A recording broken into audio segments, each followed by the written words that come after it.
Oh,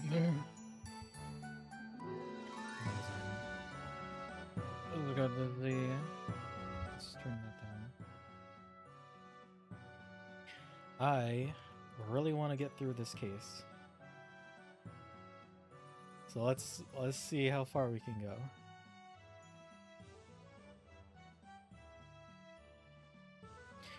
Actually, Your Honor, I made a brown in this defendant's pants. He shit my pants.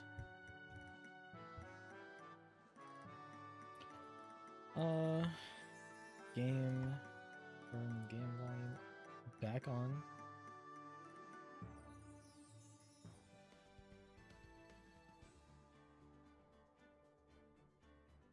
Where was I?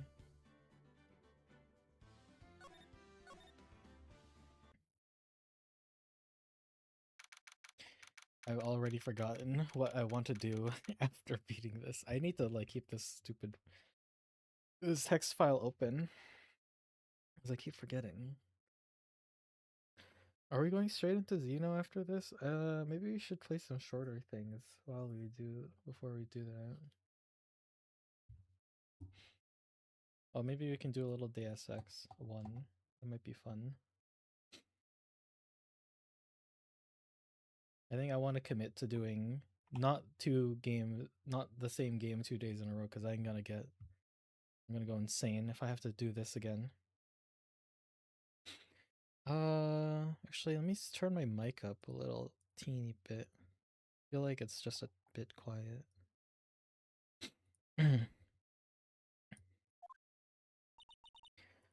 I'm sorry.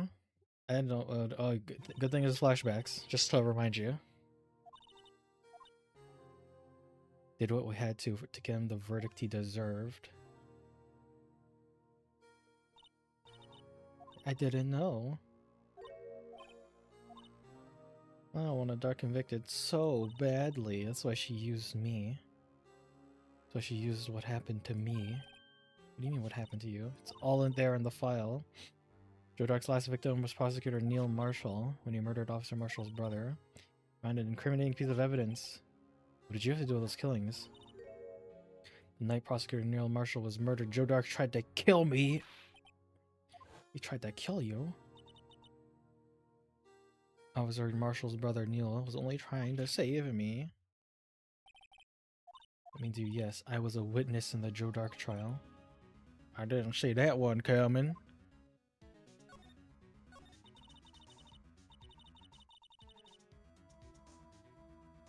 It happened 2 years ago. I was right about this time of year too. It was a terrible thunderstorm that day, unusual for this season. I was alone in my sister's office. We were planning to eat dinner together when she finished her work, and suddenly, a terrifying man came busting into the office. He was running from someone. He pulled out a knife and screamed at me. I know what was going on. Just then, Prosecutor Marshall showed up. Jordak tried to take me hostage before he could. Mr. Marshall tackled him then. I'll never forget it. Lightning struck and the lights went out suddenly. Bolt of lightning flashed outside the window, lighting up the office for an instant. I saw then burned a permanent picture in my mind. I can still see it now. I did it. I did the crime. Oh, Dark stabbed Mr. Marshall, so you weren't able to testify about that. No, I was only asked about the when I was attacked. So why why she made up the crime. I mean, provided bogus evidence. Prosecutor's office won the guilty verdict so badly. Lana forged evidence and Mr. Edgeworth used it. But I'm sure he didn't know anything about it. Couldn't have known he was being given false evidence. Even so, that's when it all started. The rumors about Mr. Edgeworth, I mean, it's all my fault. But just testified properly, none knows what happened. It's true, even though he may not have known it. Edgeworth was really involved in falsifying evidence. After the case ended, Lana was never the same. She became cold like she is today. It's not able to face up what she did, especially with Emma. What did you see the instant the crime occurred? Dark notched down Marshall and raised his knife. Neil Marshall was stabbed right in front of the poor girl. I made up the crime, Your Honor. Apparently I passed out.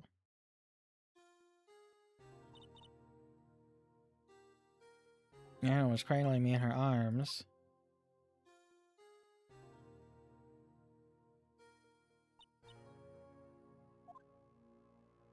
Turns out you can sell 100 carrots on a Tuesday. It's crazy.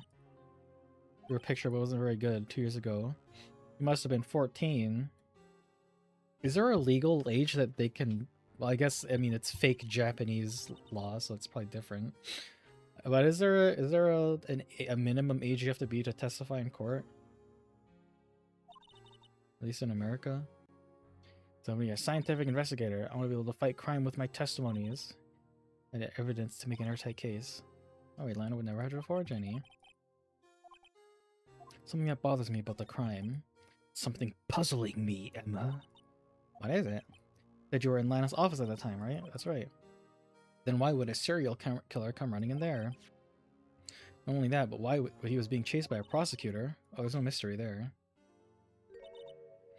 So I've been taken into questioning for the day by the police. I went to the police department. Tried to run away halfway through the interview and fled to my sister's office. Why did you run all the way over to your sister's office? Because the detective's offices and the questioning rooms are right across from the elevator. Across from the elevator? Lana was the chief prosecutor, wasn't she? No, silly, didn't I tell you? 2 years ago, Lana was a detective. She was the best in the entire force. What? That's news to me. After the Joe Dock case, she was transferred to the prosecutor's office and made a chief prosecutor.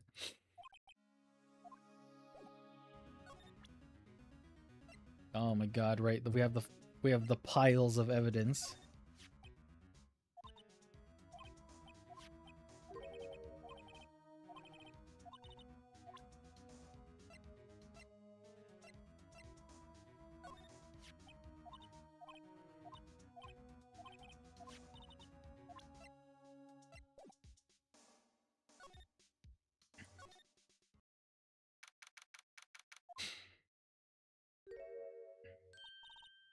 Lana. Seems I keep causing you trouble, falsifying evidence. Didn't think you were the type. Criminals don't mind playing foul, why should we? But Lana, if you're wrong, innocent person might be found guilty. Will you understand the risks? Emma told me about you, about how you were a detective 2 years ago. So Lana innocent was the reason for your transfer to the prosecutor's office. That's right. Tell me about the details, especially about the unusual change of jobs. What's shaken? Frozen in place, cowering under the room's oppressive atmosphere. A lot of revelations were uncovered at the trial today, not the least of which the fact that this case is largely connected to another one 2 years ago. Evidence from that case was stolen as well, I expected as much. How obsessive Officer Marshall can be. At trial, it wasn't fair, was it? I believed in you, Lana. It couldn't be helped. I sold my soul. Well, all drama aside, the fact of the matter is, at 5:15, there was no murder at the police department. Oh, it's not true, Lana. What the witness, Miss Starr, said. She's stabbing Mr. Goodman with a knife. Lana, I don't understand. Why won't you tell us? Doesn't involve just me. I remember the police force 2 years ago. She was amazing. Talk about the case of she and Chief Grant cracked together. Chief Gant? Deputy Chief of the police back then, but he's worked in the crime scenes. Damon Gant. Everything I aspired to be. Best team ever. They solved crimes before reports could even be filed. Now you're chief prosecutor. What happened? I was planning on becoming a prosecutor. The reason I became a detective was to gain experience investigating crime scenes so you could use that experience in court. Gant's help in SL9 was crucial to its resolution. I became chief of police and arranged my transfer to the prosecutor's office. 3 years ago, second command detectives investigating dark. Second in command. Investigation lead was Damon Gant. Deputy Chief Gant and I share the same office, same investigations. They're a team of the best detectives of the force. Goodman, whose case it was, Marshall, and Starr. First time Marshall worked with his brother, he was quite gung-ho. Without a doubt, Joe Dark was the serial killer. We asked him to come in for questioning. We were desperate for evidence. That was when his final murder took place.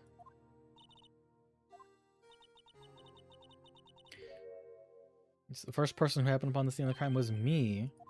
Now you tell us. Damon Gant and Neil Marshall were ones for questioning. Dark that gay.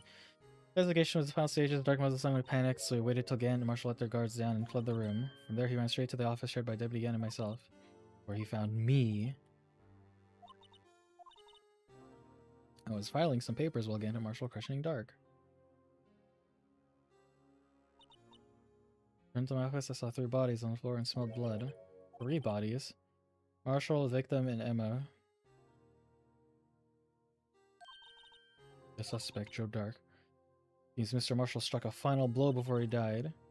The Dark incurred a minor concussion and lay unconscious. What did you do? Honest, I panicked.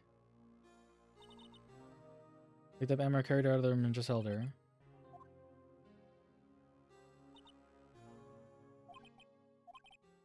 You were all involved in SL9. Quite a coincidence. I don't buy it. What are you saying? There's no way everyone involved in this trial was also involved in that incident just by chance. The case was solved 2 years ago. At least one person went to extremes because they didn't believe it was truly solved. Actually, it surprised me as well. Ever since his brother died, he's changed completely. He wasn't convinced with the ruling against Joe Dark. Life doesn't end with the closing of a case. Everyone has to live the rest of their lives with their memories. That case just might not be over yet. He was assaulted by Dark in the police department, right? Mr. Gann now occupies by himself the chief's office. Here's my badge.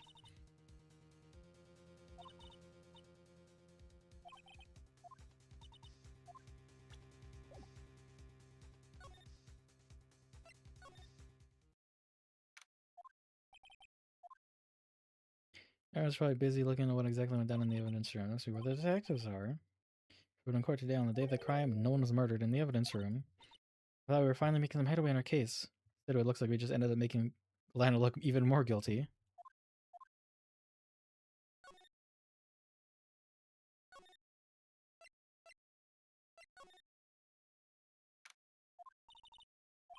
Edgeworth isn't here.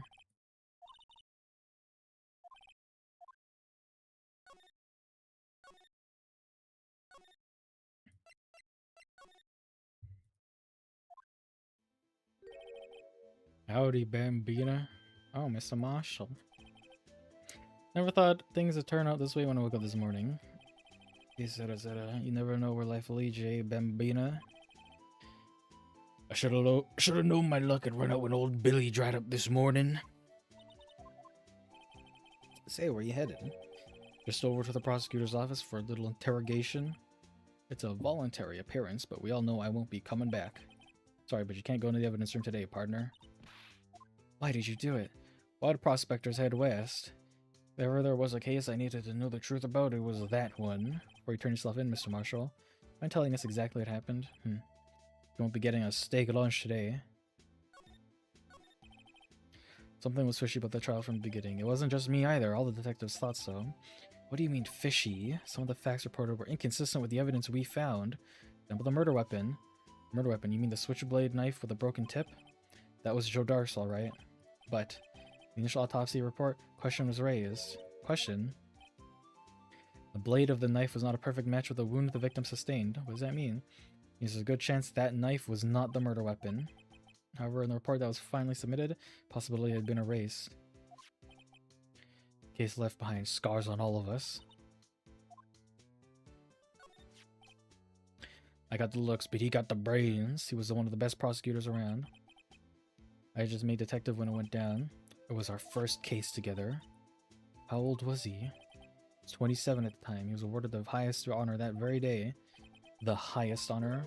The king of prosecutors. What are you looking at that for? It's an honor for a prosecutor. That's right. The day of the evidence transferal. So evidence so the case wouldn't die. Apparently someone tried to stop you. Something going on behind the scenes in that case, we all knew that later. Every detective involved in that investigation, save one, was taken care of. Star was fired and I was demoted and boxed away in that tiny room. Detective Goodman. They did something to him too. The commissioners would get suspicious. No, they were careful enough to not be too obvious. They? What are you talking about? Don't get us up, Bambina. I mean, Damon Ganton Lannis Sky. Investigation lead, Damon Gann, second command line of Sky. Wasn't a person on the force who hadn't heard of that duo.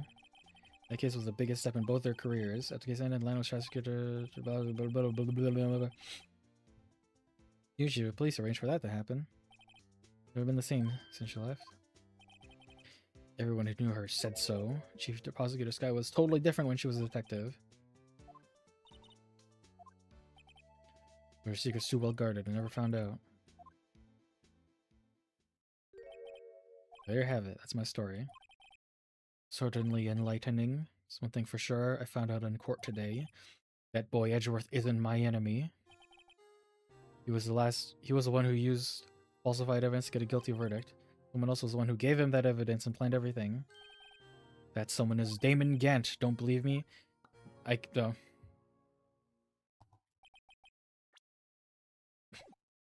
Man, why does this not have a log? Like, it's such a basic visual novel thing. I don't know. Adios.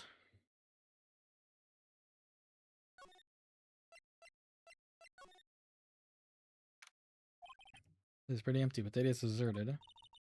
Everyone's busy solving crimes. Looking for the others are in the conference room. Thanks. Wow, he actually talked to us. Chief prosecutor saying what she did in the decision about to do Mr. Edgeworth. I'll mention a statement to the media on a trial tomorrow. There's more chaos going on than Thanksgiving and Christmas put together. I think festive is the word usually used for those. I like to have a look around Chief Gant's office.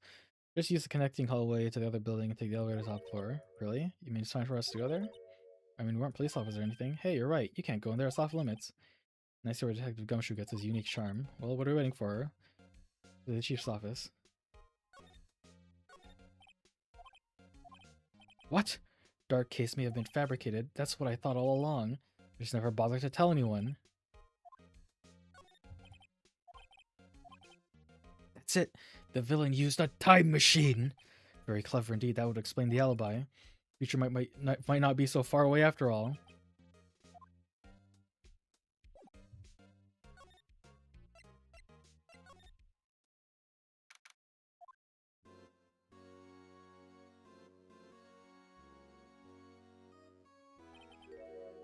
Where am I? The chief's office, silly. At least that's what it said on the door. Check out that pipe organ. It's real, huh? I used to take organ lessons in kindergarten. They used to call me Little Miss Bach.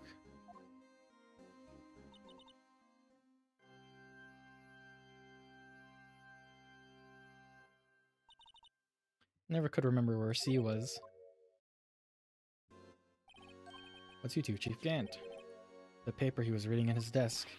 So, Wright, have you been swimming lately? No, I haven't. I've been kind of busy lately. Appreciate that. I have my hands full too. What with Mr. Marshall's misconduct, this provocative statement. Provocative statement? Oh, you mean about the forged evidence? 2 years have passed since that incident. My, how time flies. That big picture on the wall over there. This picture of Lana, Neil, and me. Mr. Marshall's brother, the prosecutor, Neil Marshall. We took it to commemorate our work together. Something's not right with this picture. Can't seem to put my finger on it.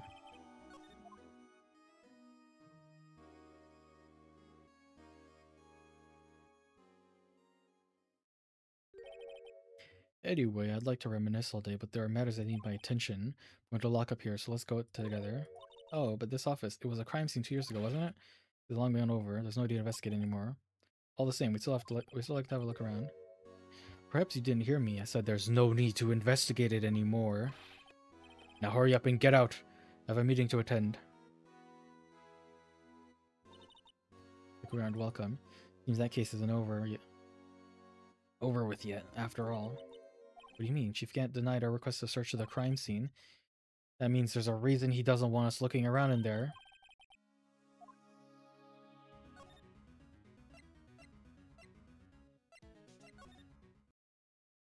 Edgeworth. Edgeworth. Damn it. I thought that'd be our ticket in.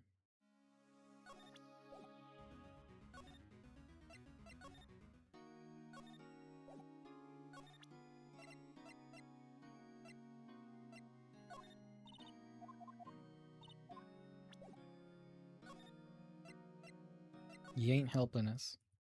Oh, okay. Oh, it's Gumfuck. Am I supposed to be in a meeting? I'm just taking a breather. My feet hurt. I'm sitting too long? Actually, from serving everyone coffee. Have any of you seen Mr. Edgeworth? Nobody asked. He's under fire from both police department and the prosecutor's office. It's almost like the battles between you two in court. Is it because of what my tip did? Basically what it boils down to. The falsified evidence 2 years ago. And Mr. Edgeworth has a whole world after his blood. Yikes. Talk to me. Brother.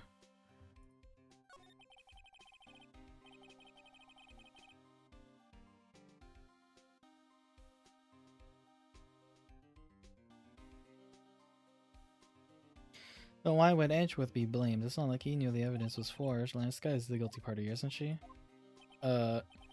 Regardless, the prosecutor is responsible for the evidence they present in court. But as you know, there have been a lot of rumors going around about Mr. Edgeworth. His amazing talent as prosecutor kept him safe from those who didn't like him.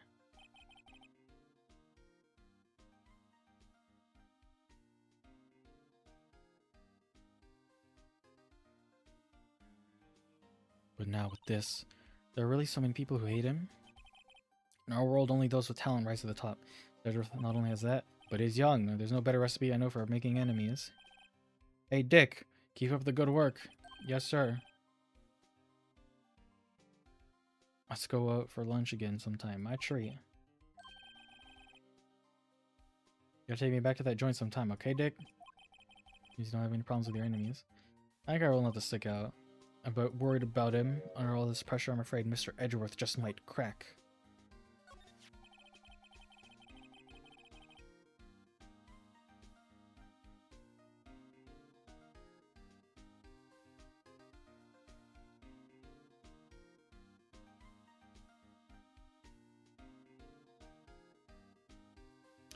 I took a look at this file earlier while coffee was brewing. Did you find anything? The only evidence Dark left behind was during his final attack. When he killed Prosecutor Marshall, who was trying to protect some girl.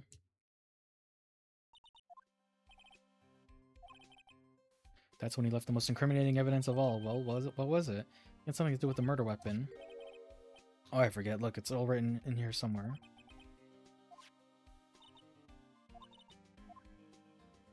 It might jog his memory. Hey, there's a tag attached to it with the label SL9 incident on it. I believe this would be the broken murder weapon you were speaking of. What are you doing with that? Ever since the case closed, the knife's been locked away in a locker. On the day Detective Goodman was murdered, this suddenly disappeared from the locker, and was found in Mr. Edgeworth's car muffler. That's it, now I remember what the incriminating piece of evidence was. Show me that knife, it all came back to me. What's it, Detective? Quick, before you forget again.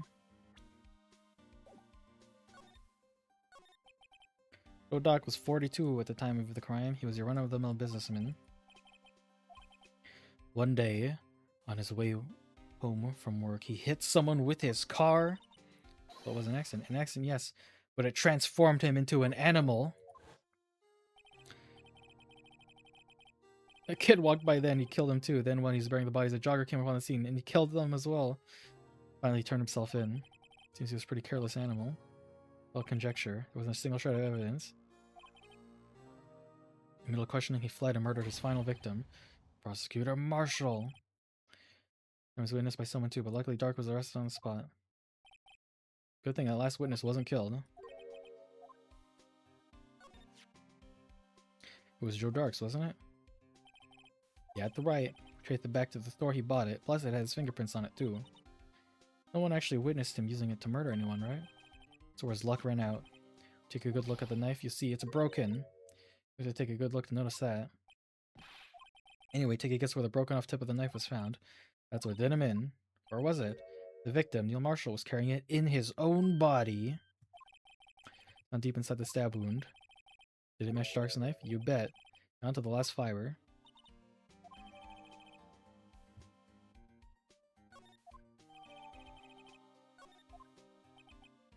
That in a nutshell, that's all I know. Can I ask you one more thing? Money you need, you should ask Chief Gant. It's not money, but it doesn't concern the chief. His office is a crime scene, right? Where Prosecutor Neil Marshall was murdered. Chief's out now, and his office is locked. I'd like to have a look around if that's okay. Well, any detective's ID card can unlock the door. What, really? There's a civilian in there, charged with breach of trust. I'd be canned. Sorry, pal. I don't plan on getting fired because of you. How about this ID card? It was Detective Goodman's. That won't work either. The data was deleted on the day he died. Oh. So in other words, Gumshoe's our only chance of getting into that office. That we could show him to make him change his mind. 50 bucks?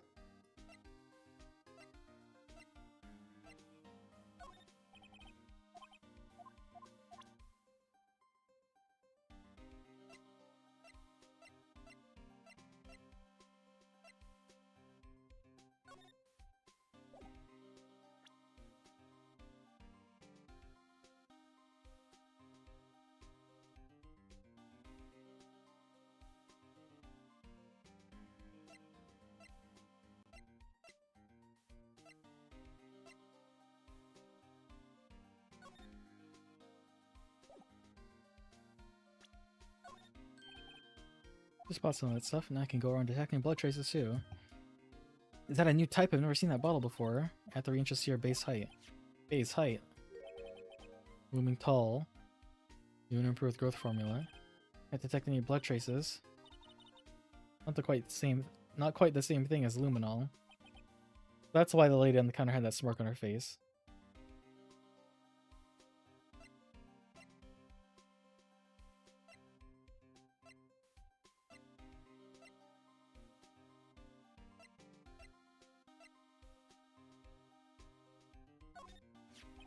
Detective, here's my attorney's badge. Show this to me every time we meet, pal.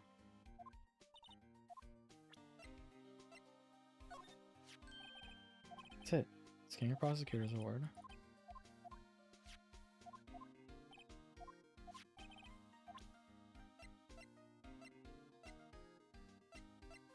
The Burr Badger? What are you talking about? He was guarding the bloodstain on the evidence locker with his life. That's more you can say about most officers nowadays. Would have saved us a lot of trouble if he hadn't guarded it so well.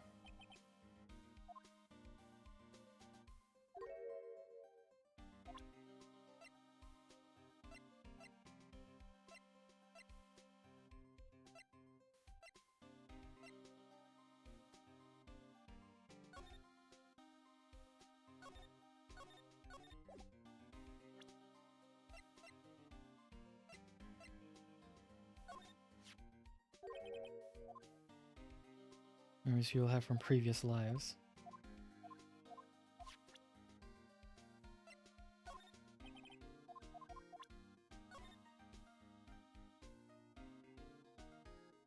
Yep.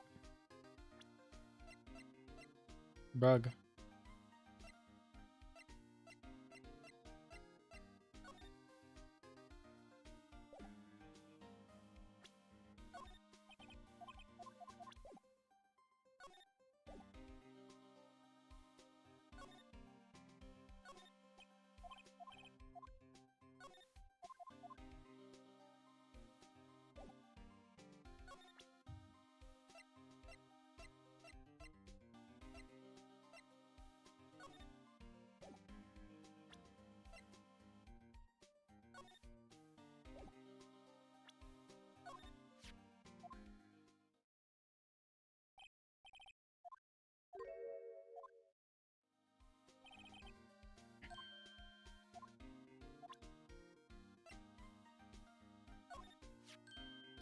Cloud used for detecting fingerprints. Edgeworth gave it to us. He did what? All I have is some flour. Give us effective run. You died. In health, one time I took a nap on the bench with wet paint. That's not a report. Yes, a very impressive detective. You knew what it was right off the bat. I am the master of misplacement, you know? I see it if things are meant to be lost, then meant to be lost. There's a higher power at work here. A higher power?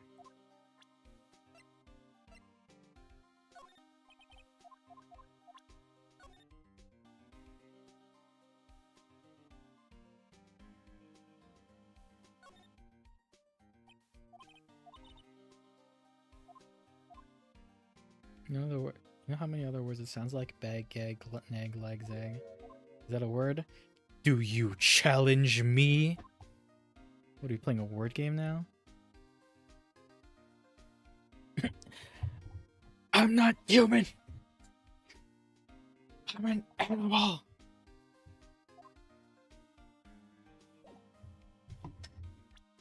I don't know what I'm supposed to show him.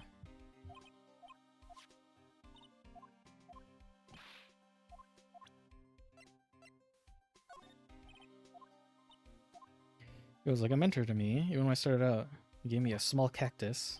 He said, Dick, she'll listen to all your troubles. Gumshoe talks to a cactus. Hard to believe he's just a patrolman now. Someone ought to trade places with him. What, why are you looking at me like that? Let me share a little advice. I mean, these files, nothing's wrong with Mr. Edgeworth's presentation. People are accusing him of injustice. I ain't buying it.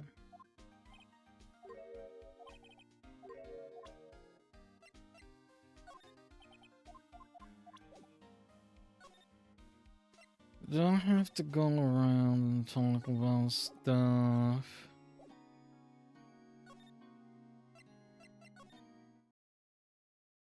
There ain't nothing around is the issue.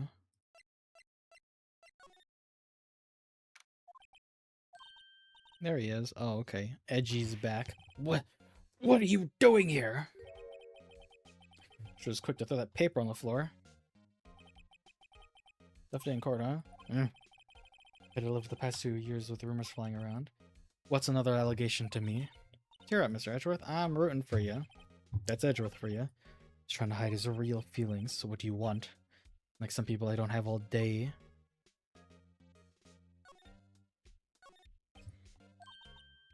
Oh, that's right. Let's take a look. Are you crazy? Edgeworth's sitting right there. In fact, I'll check it out. Hey, Edgeworth. Is that Detective Gumshoe at the window there? Oh no, he's fogged to the ground. Hold on, first. See what this girl's doing crawling around on my feet. Didn't even look. What? Letter of... Still reading it. I'll read it for you. It says letter of resignation. Resignation? Edgeworth, you don't mean... I am tired, Wright. I feel as if something inside me has died. It's Edgeworth, none of it's your fault. I know the path I've walked. You don't need to tell me. The path I've walked hasn't been a just one. Can't forgive myself for what I've done, and no one else should forgive me. I think he's serious. Mr. Wright, please, you have to do something.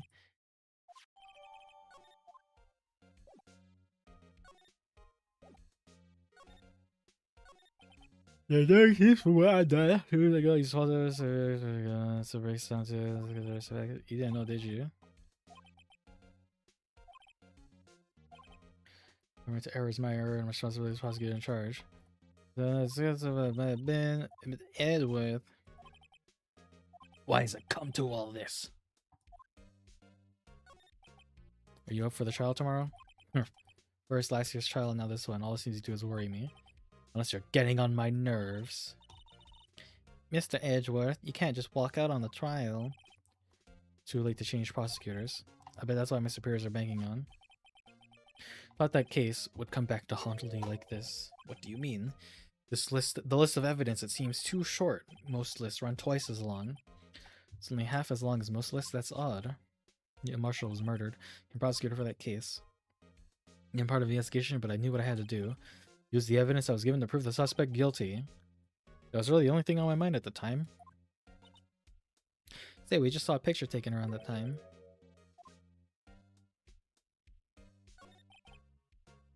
Tell us what happened that day. The day Detective Goodman was murdered, pursuing a ceremony as a station. I did attend that one, because you were awarded this. Those receiving awards can't exactly skip it on the ceremony. Finished up at the office in the morning and drove over to the police department. You finished up at the office? Odds and ends, clerical stuff. I didn't plan on returning to the office that day. It wasn't until I was asked to take something back. This. Oh yeah. Gant told you to hold on to that, didn't he? Piece of evidence in the case of the closer how you go. Yeah, act to prosecutor's office because she asked you to. That's right. What do you say about this?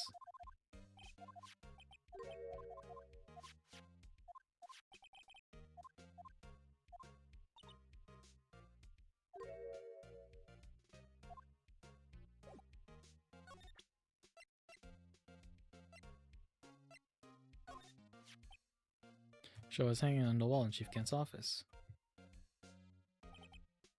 They just started making a name for himself because he was saying she received a King of Prosecutors trophy. It bothers me. Mr. Marshall's holding. It's a little different than yours. Yes, you're right. Oh, I remember now. Remember what?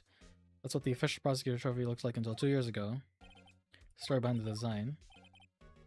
Am I telling us it? Simple really. Contradiction. That's what the award is based on.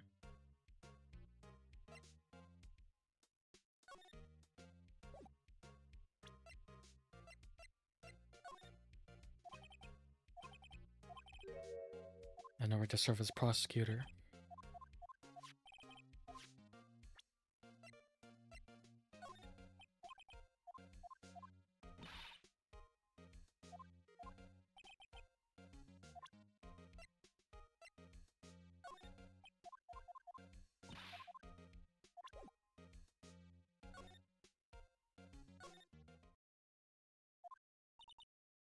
Excuse me. Oh, good.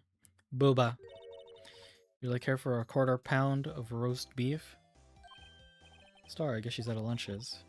So you're the curious sort, aren't you? Kind of like the first person who sucked a cow's nipple to discover milk. I know, I never thought you'd go digging up from that case 2 years ago. Everything in this trial was involved in this whole 9 incident. Not only that, but the murder occurred on the very day the evidence for the case was district transferable. It can't well be attributed to mere coincidence. Aren't you forgetting something? You know that little scene I happened to witness? Much of the past you dig up, it won't change what I saw. Roast beef is meant to be savored when eaten.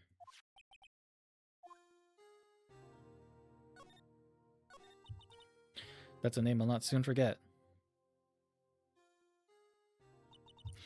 We trailed him for half a year. Ooh, the pressure. Well, I don't think I was more alive than I was ever then. Those days were steamier than a bowl of hot gravy. Poor old Jake Marshall, though. He must have been going through hell. You were close to us, too. After Neil died, something took over Jake. He became obsessed. Being Jake like that made her all the more desperate. That's the rest were put on the SL9 case. Of course, they were led by the legendary duo. Lana and Gant.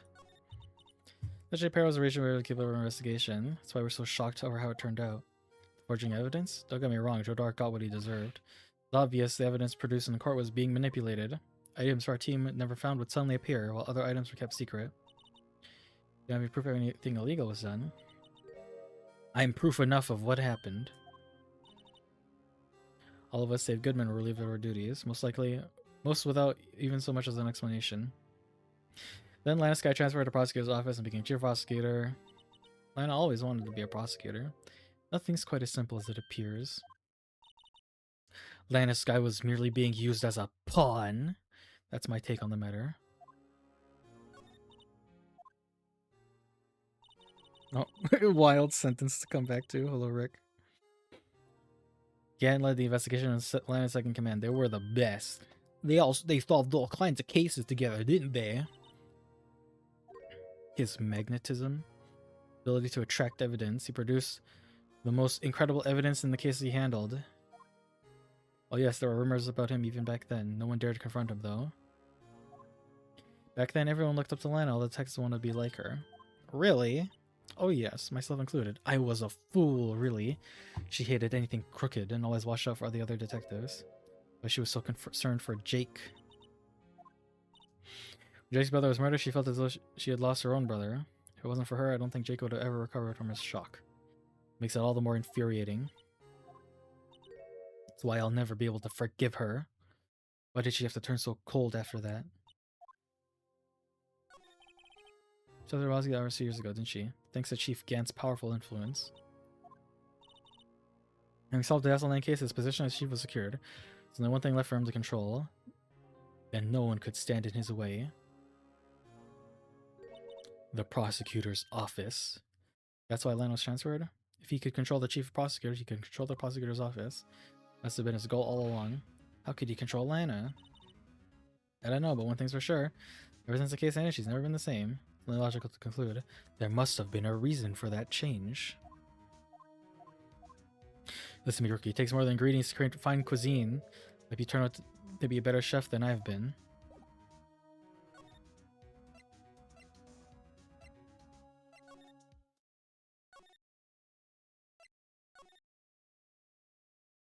Where did Gumfuck go?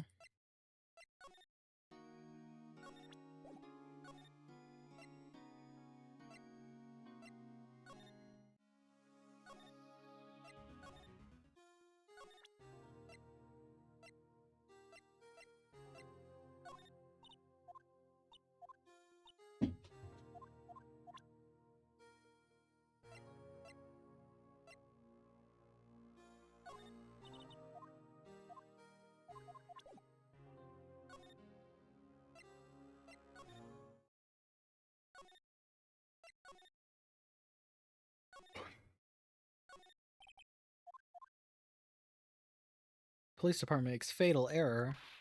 What do I do? Quick! Someone breaking the classifieds. Help wanted section. So much for duty. I got it! I am the culprit! Very clever indeed. Who would have thought of multiple personalities? I don't see how else he could have done it. I guess it's time to have my head checked.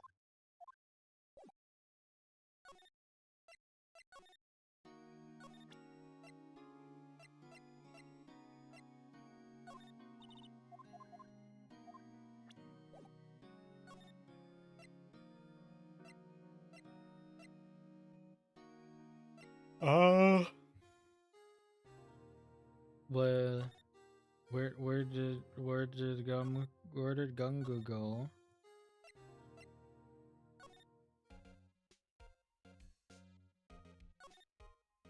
Oh, okay. This word originates from an ancient Chinese tale. In Chinese, the word contradiction is written in two characters. The first means halberd, the second means shield. Have you heard of the story? Me? Sure, everyone knows that. Why don't you tell it, though, for Emma's sake?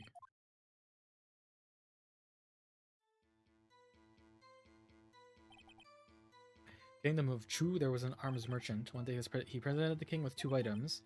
First was a halberd he claimed could slice through any shield or armor. Second was a shield he claimed could withstand any weapon. Claims contradict each other. Very perceptive. Again, you've heard this story before, right? Anyway, as you mentioned, the very description of these items credit them both. When the king pointed out, the merchant was left speechless. The Chinese word for contradiction was born. Chip shield and the broken knife symbolize the merchant's item. The ancient tale ends with the merchant at a loss for words. In our nature, pursue matters to conclusion, even if it results in something as ugly as this. I learned something new today. That's funny. Though why they're only given a shield? You'll have to ask Chief Gant. 2 years ago, he had the halberd part of the award abolished.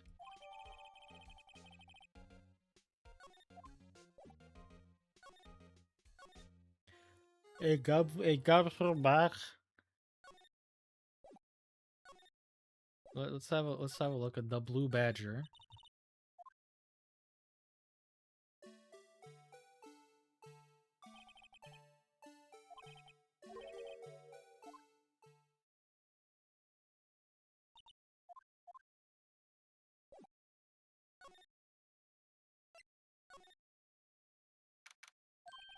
Oh, you're back. You still here? I had to make 150 copies of these files. Coffee copying files. I'm turning into a regular DJ. You are a DJ as well? If I'm not mistaken, I think he means desk jockey. Oh, that DJ. I'd admire your persistency, but my answer's still no. I'm not letting Yanichi solve this period. It'd be my neck on the line. There's got to be something we can do to change his mind. What's this crumpled up piece of paper? No way! Mr. Edgeworth can't be serious! Is he ever not serious? I can't believe they've pushed him this far. Edgeworth usually feels responsible. When I first met him, I thought he was cold as ice too. But I know different now. He trusted us detectives to provide him with sound evidence. But we betrayed him! I've made up my mind. But Here, take my ID card. We can't do that. If someone found out, they wouldn't lift the hook with another lost item report. Look at me. It's no secret I'm already out of the loop. Well, I'm friends with Mr. Edgeworth. Depending on how this case turns out, I may already be as good as terminated. Let me do this for Edgeworth's sake. Edgy.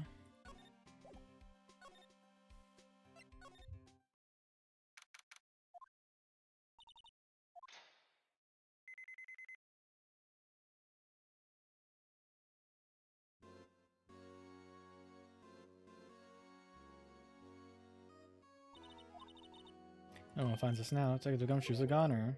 That means I'm counting on you to bail me out. Ah!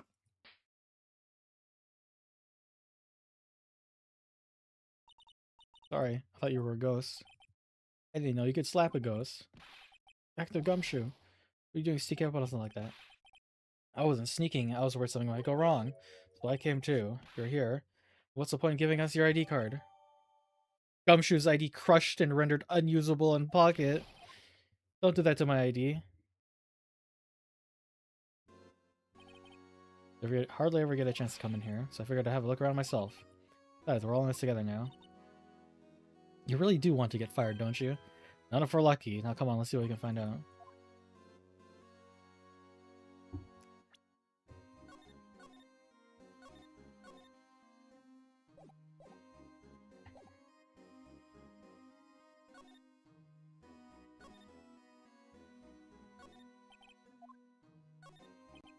Shelves are mostly empty. Lana must clean them up when she drives over to the prosecutor's office. Small picture frame on the left shelf. So Lana and I went to that theme park.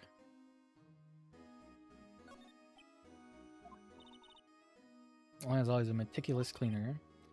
Not even any dust on it. Looks like someone's still keeping it clean. I never come back here. No, Chief Gat must still keep it clean. Remember their partnership.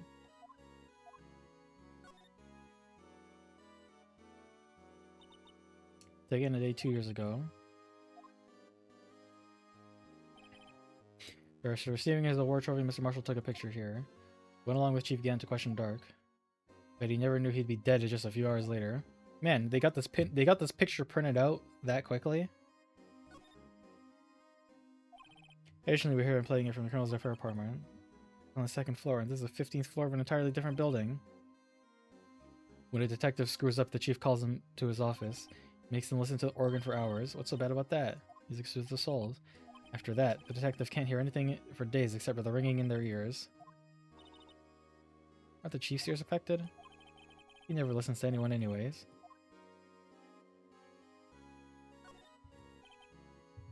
Look at that giant window. Makes you want to crash through it and jump outside. This is the 15th floor. I know, I was just saying. Ever since making detective, I was dreaming about doing something like that. Detective Gumshoe has a lot of dreams. As long as he doesn't go crashing through that window when he gets fired.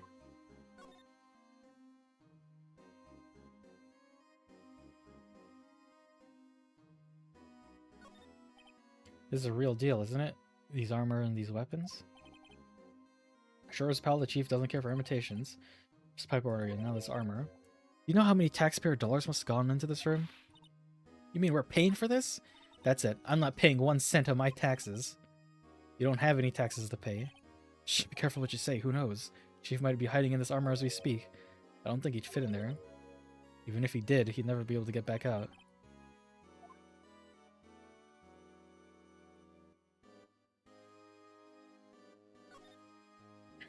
You can see pretty far up from 15 stories up. We'll drop that suit of armor off here. At first, the chief wanted to use a stained glass for his window. Why didn't he? So he changed his mind because he wanted to be able to see the view. It's a safe, isn't it? Safe. That word is ripe with intrigue. You say so. Code needs to be entered into the panel, open it.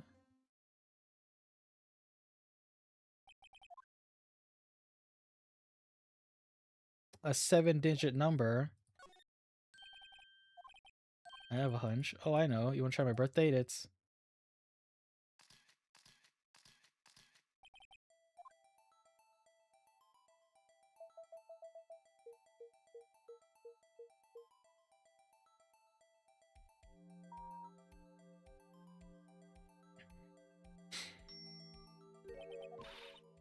Shitter. Whose birthday was that, pal? Final ID card on the record. Number of the mysterious executive officer who entered the office that day. You mean 7777777? I think you're 1 7 shy of this time. One thing, that's Chief Gant's ID number. Hey, anyone care to look inside? Any money there? How much does he have stashed away? Look, it's a shard from a broken cup. Where have I seen this before? There's something else in here too.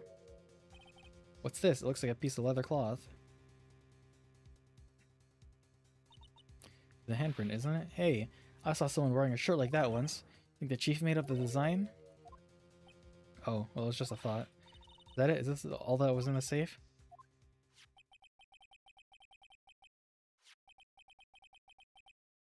Piece of cloth with a handprint on it and a broken shard from a cup. Piece of evidence. So you prove they have something to do with the case? I'm afraid you can't just let you take them. My neck on the line there.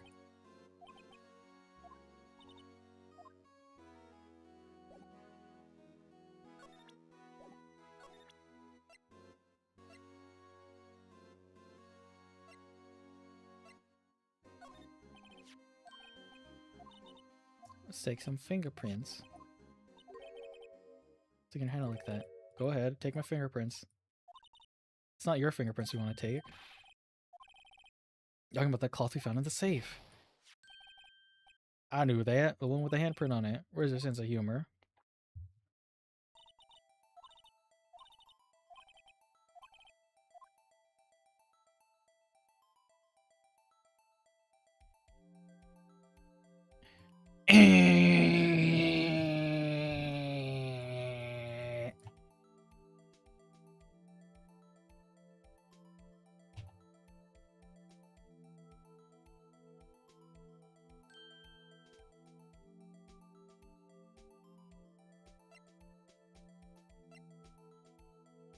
Wow.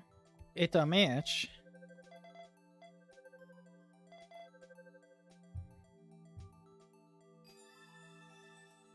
Just sevens. Whose birthday was that? How could this be? How could this be? And the match, whose fingerprints were they, huh? Oh, it seems the prints are too old. They're not clear enough to get a match. Oh, that's too bad. I thought they would be dark prints. You over there. What's going on here? What are the kids' prints doing inside the chief's safe? Don't ask me. Maybe you should roll into this.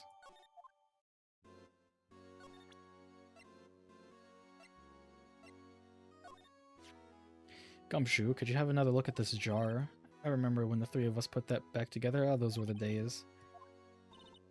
Wasn't this jar a piece of evidence from that case? That's right. Doesn't this ring any bells? You know the fragment we just found? You mean this one? That was in the safe? That was in the safe. Now that you mention it, it is ringing a lot of bells. Let's see if it fits.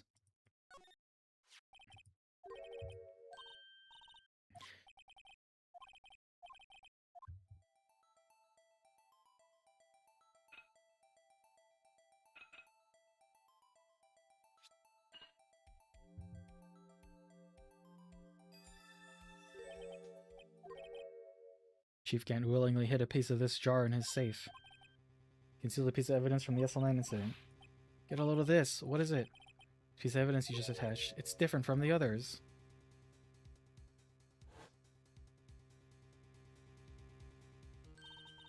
There's a reddish line on it. A reddish line?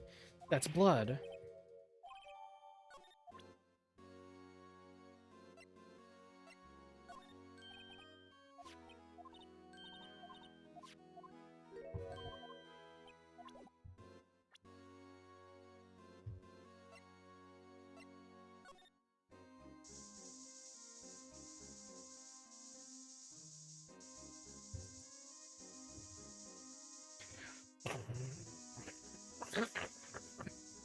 Why is it not letting me? It's like clipping in the weirdest spots.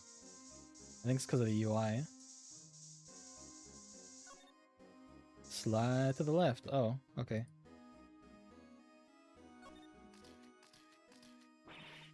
There, must have been covered in blood. Is this from that incident?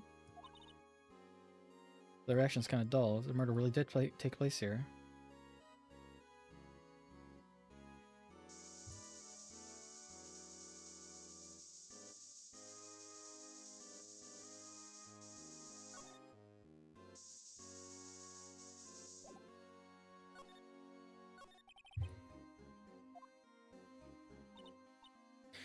Sorry, I was waiting for Lana on that day 2 years ago. Is anyone using it now? No, sir. It's entirely Chief Gant's office. Practice a strict policy of preserving the crime scene. Got the strange reason to leave it there. He says a warning to everyone else. He wants us to always be alert. Told us so himself at our New Year's party.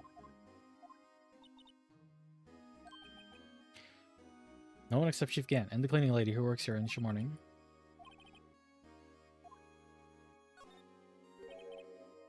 Can I ask you something? You only came there to look around, right? It's because of those SL9 crime scenes. I mean, that's your only reason for coming here, isn't it?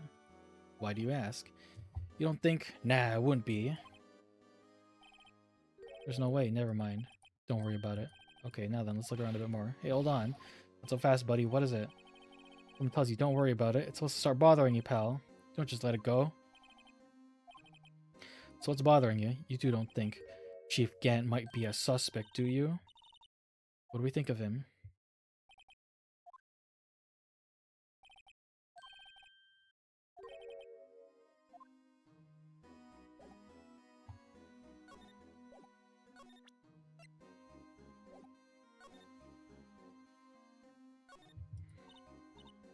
Look at the size of Chief Gant's desk.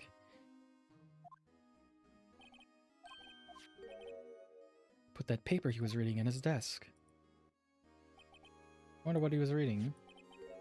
The list of evidence. Cases, the list runs twice as long as this, though. Look at the case name. Huh? SL9 incident. I wonder what this was doing here. I said, I wonder what... No, about the evidence list. Normally they're twice as long. Guess there wasn't a lot of evidence. Half-size list of evidence.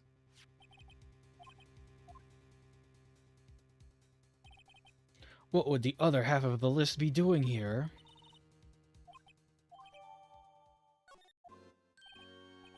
Will any help? Of course. Because your ID card rarely gets some hard evidence. It would have been useless. Isn't that right? You in the coat. We didn't think he'd be back so soon. Fortunately, I'm a band who believes in science. I was walking to my meeting. I happened to look out. We know I saw a stray dog running right into a pole. Just then I thought of a certain detective. Do you meet me, sir? Now then, I'm afraid I'm gonna have to ask you all to leave. Yes, sir. Sorry. Drop off your ID on the way out. You won't be needing it anymore. But sir... Now get out! Yes, sir. You're on our way to then. Wait. You, the one without the spiky hair. Don't go yet. Me, sir? I'd like a word with you. I'm not a licensed scientific investigator. You with the spiky hair. You're free to go. Mr. Wright. We really just let Emma stay back there? I've told you 1,000 times. Chief's office is off limits. You go and sneak in there like that, didn't you? She said you didn't care anymore if you were fired. Yeah, but I knew it'd be like this. Never would have said it. I'm gonna try to smooth things over with the chief again. Later, pal.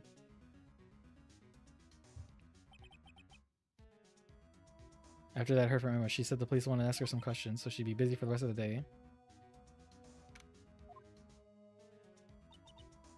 I see. So that chief asked Emma to come in for questioning. So he's thinking about it. Tomorrow's the final day in court.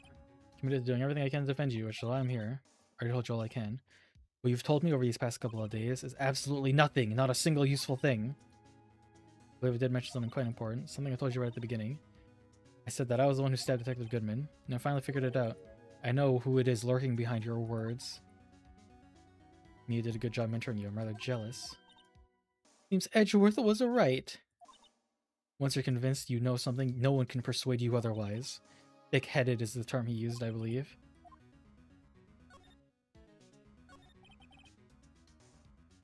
He's so stupid. Don't worry about it. Okay. What the fuck, man? Why aren't you worried about it?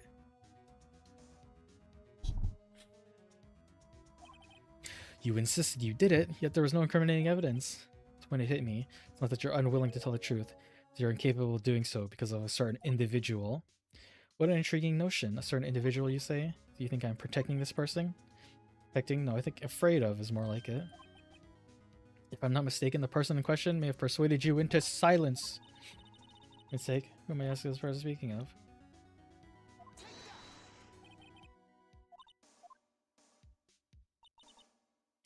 Sir, right? You're addressing the chief prosecutor. Do not forget your place. She's not ready to spill the beans. you tell me a bit more about what you think you know? Your partners until 2 years ago. Look at him as a detective. Assuming he's respectable, then tell me something. Why would he try to hide his crimes? Both you and Edgeworth will be brought before a board of inquiry for what you did. Specifically hiding and forging evidence. Of course, these are serious offenses. Why is it, though, that Chief Gant's name was never mentioned?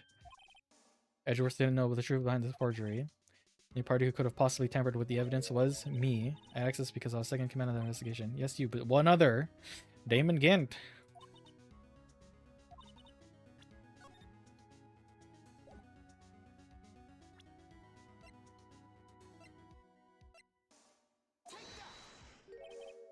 I just found this in the safe in the chief's office. Jar piece and this piece of cloth.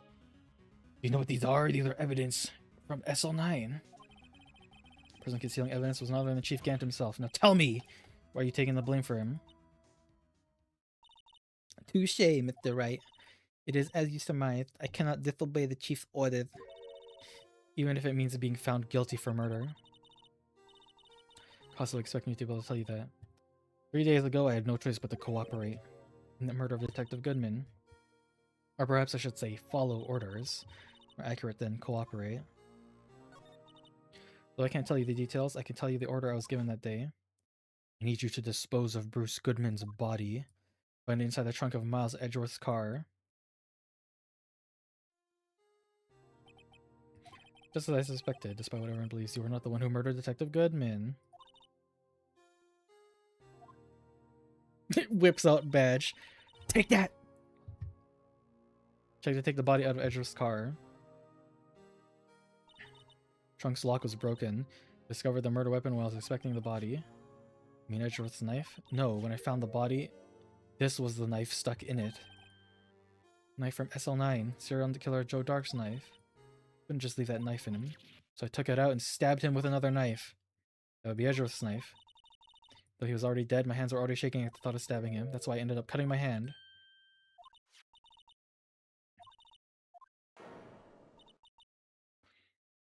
She saw me as I plunged the knife in.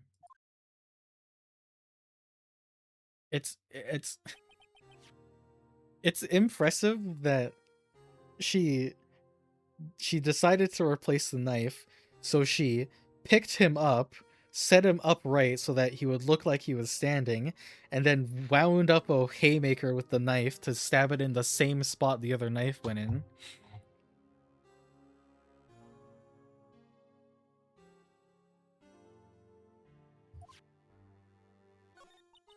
It took a lot of work to finally close Dark's case 2 years ago. It was over with. I didn't ever want it to be opened again. My intent was to prevent that by whatever means possible. So you hid Dark's knife? The weapon used to stab the detective was evidence in Joe Dark's case. If word got out, which it would, the reporters would have had a field day with that. So you wrapped the knife in your scarf and hid it in Edgeworth's exhaust pipe. Then I called my sister. Tell her what happened and then ask her to hide the knife that was inside my muffler.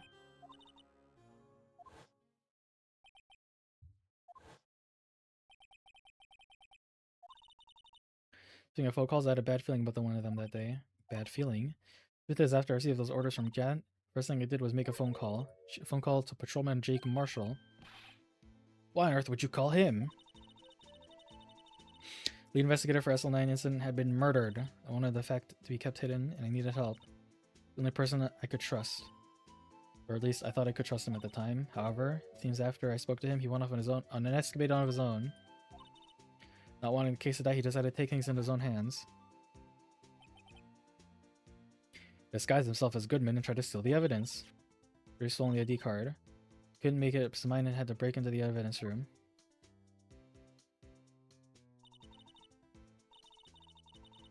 My phone call, any remaining doubts he had must have disappeared.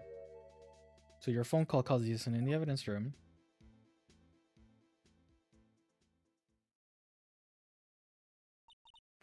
I'm afraid that's all I can tell you. Now please, don't pursue this any further in court tomorrow.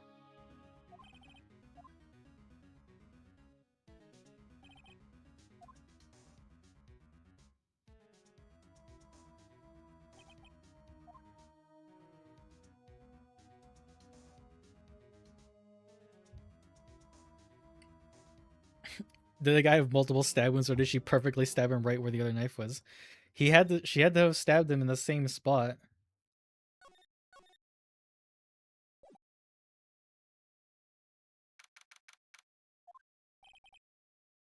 There's no defendant. English line all morning. Where she could be? Where could she be? Something's been happening behind the scenes. Edgeworth, knowing you've already figured it out. Who the owner of the 7777777 ID card is. I have a pretty strong hunch. You know, the only reason this trial didn't reach a verdict yesterday because there was still room for doubt regarding this ID record. That number does belong to whom you suspect, and no doubt will remain. After all, he hasn't been officially charged with anything. True, not yet. In any event, once all doubt has been removed from that list, I can call for a ruling. 5 minutes, right? And Chief Prosecutor Sky will be found guilty.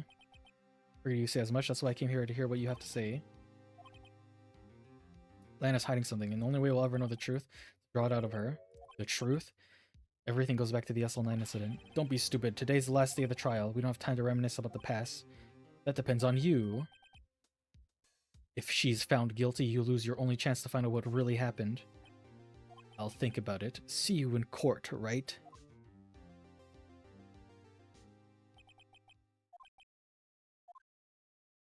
Get in the muffler. Made a horrendous noise. Yeah. She took the knife, wrapped it in her muffler, and then hid it in the car's muffler.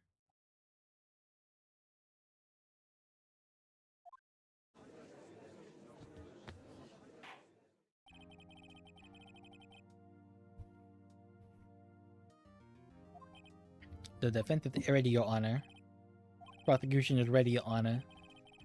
Normally this is when the prosecution puts forth its opening statement. The police chief has a proposal to make.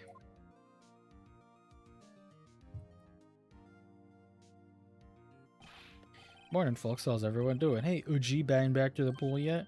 I've been drowning enough as it is in my work. If you don't mind asking, Chief, what is this proposal of yours? I wasn't looking at the stream. I had to thought the same. I had to rewind.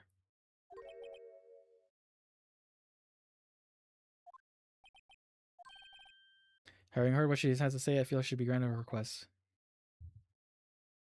I had to rewind. It's rewind time. What's this all about, defendant? Just like to make one simple request and I'll be finished. Well then, what is your request? Honor, I'd like to put an immediate end to this trial. I confess to all charges against me. February 21st this year, I murdered Detective Bruce Goodman.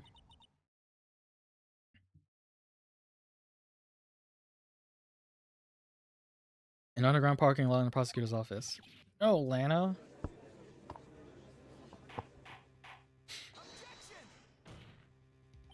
You can't, Your Honor. The defendant's claim does not change the defense's plea. Okay, Mr. Wright.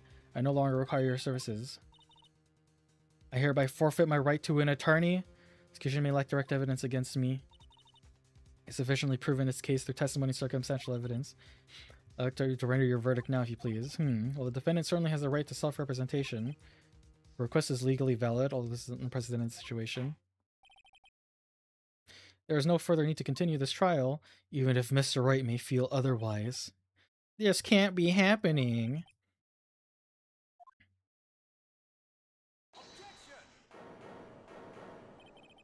One moment, Your Honor.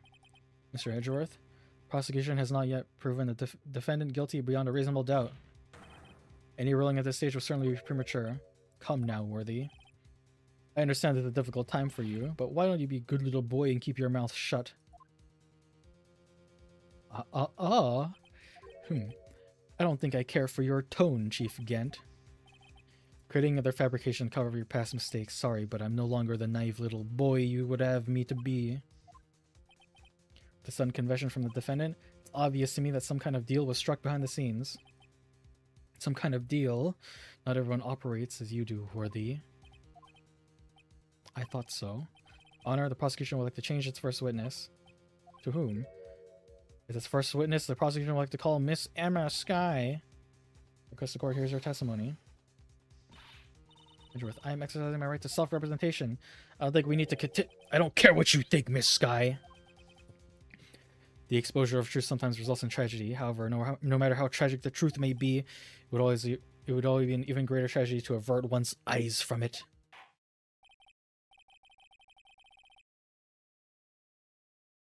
Very well. The court shall grant a prosecution's request. Is okay with you, right, Mr. Chief Gant? Worthy, you'll live to regret this. Mark my words. Emma Sky, please take the stand.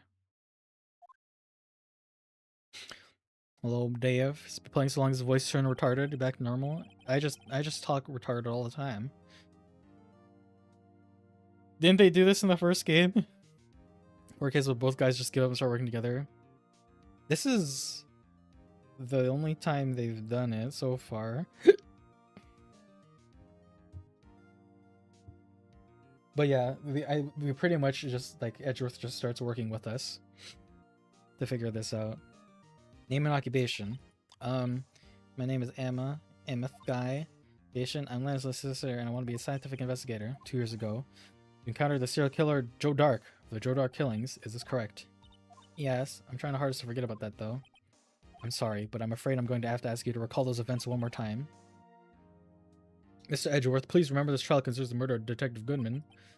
Is an incident that was resolved 2 years ago really all that relevant? Yes, it most certainly is.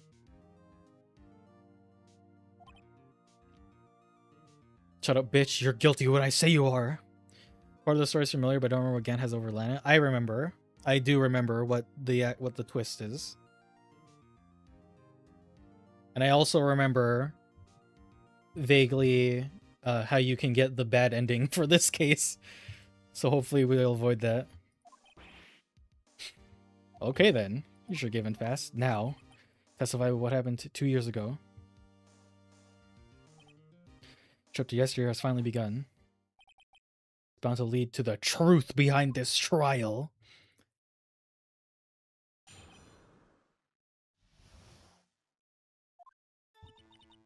I was waiting in my sister's office that day. A man came running in and he took me hostage. Neil Marshall rescued me, but I'll never forget what I saw in that instant. The man raised up his knife and stabbed Mr. Marshall in the chest. It's a good thing you weren't harmed. I passed out. I don't remember much. That's understandable. However, please tell me, Mr. Edgeworth. What does the testimony have to do with Detective Goodman's murder?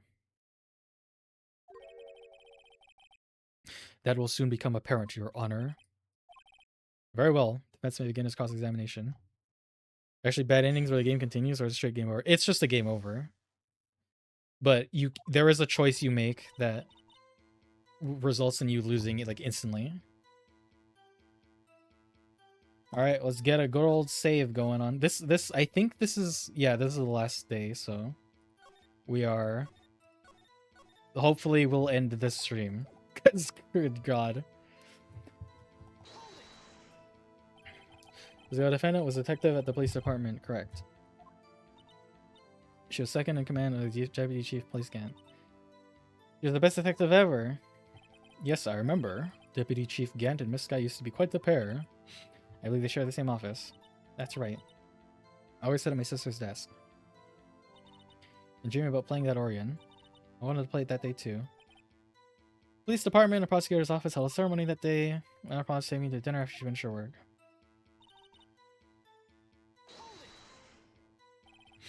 A man? Joe Dark. He was a serial killer. Joe Dark was brought in for questioning on the day of that ceremony. We were desperate to get anything on him that would lead to an arrest. When he saw his chance, he fled the room, right? On fleeing the room, Joe Dark proceeded to take the elevator. Must have been in a panic because the elevator was going up. Then he ran to Sky and Gant's office. There was a lot of noise coming from outside, so I opened the door to have a look, and that's when I saw him. What was the prosecutor doing there? Today, there were 2 people present during Dark's questioning, Deputy Chief Demon Gant and Prosecutor Neil Marshall.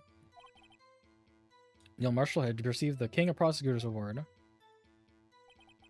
Young and dedicated, he went straight to the questioning room after the ceremony. And that's why he would be the first to run after Dark. When Dark grabbed me, I thought I was good as dead.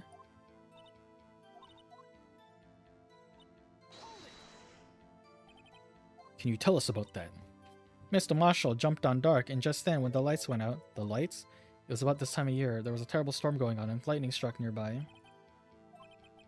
The electricity went out. Wait a minute. If it was pitch dark in that room, you shouldn't have been able to see anything, right? Right, but the lightning flashed again outside. That sudden flash left an unforgettable image in the scene of my mind. Detective Goodman, you're charging the cases. You spoke with Detective Goodman about this 2 years ago. What's so scary about this trial? You told Detective Goodman about what you saw? Yes, but the time the words just wouldn't come out. That's why I drew a picture. A picture? Right, have you heard enough? Ask about the picture. Picture the witness drew. I believe it has a very important meaning. The list of evidence I was given 2 years ago didn't contain a picture.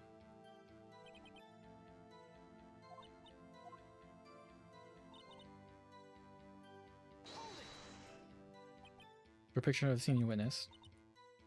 I did everything I could to help in the investigation. I can see it now, whenever I still close my eyes. Strange, I took over the case after Prosecutor Marshall died. I never received any picture. Perhaps the witness is mistaken. I did draw it. I swear I'm not imagining it.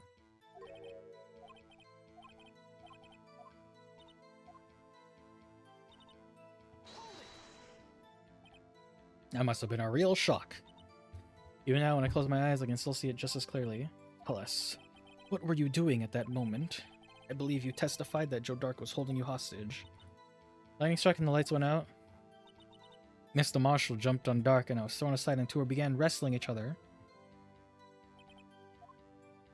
I'm pretty sure I was watching them.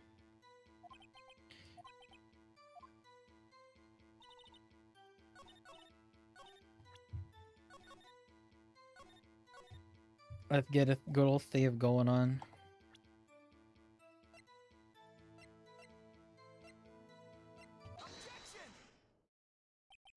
Mr. Edgeworth. The girl put all her heart into drawing that picture.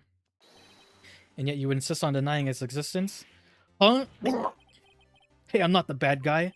All I'm saying is that as a prosecutor of the case, I wasn't handed such a picture. That may well be. Doesn't mean it doesn't exist. Behold. This is the evidence list for the SL9 incident. Please turn it over, Your Honor. Ah, what's this? Yes, what is that? I guess I never actually looked at it.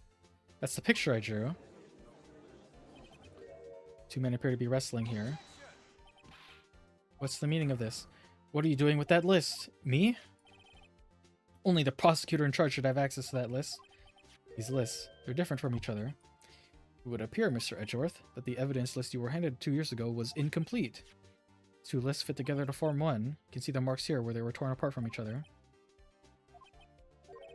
Only half of the evidence in the case ever reached you. What? What? Order, order. This guy, you drew why did you draw your picture on the back of such an important list? Because that's what Detective Goodman handed me in the questioning room, Your Honor. Wait a minute. If this list was torn in half, then that means... Your Honor, are you right, Mr. Wright? Your eyes are bulging from your head! If the evidence list was torn in half, then there might be more of the drawing on the back of Mr. Edgeworth's list. That's quite conceivable, Mr. Edgeworth. It's possible. Let's see. Is something wrong? Do you even have to ask? Sorry, Your Honor. There is indeed something drawn on the back of my list. It's that thing! That's that thing! That thing that was dancing in the evidence room! Clearly, the act of vandalism is the work of a certain chief of detectives. I guess he was out of scrap paper. So, Edgeworth just never turned that thing over. Never, not once.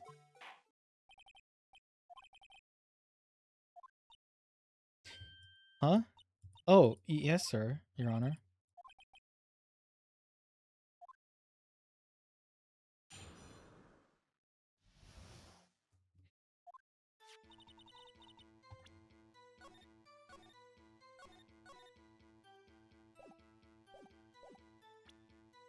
I never actually, like, examined it. I wonder if there was even an option to turn it over before.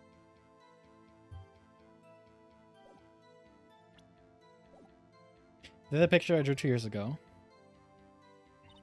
Flash of lightning was so bright all I could see were shadows. After that I must have fainted.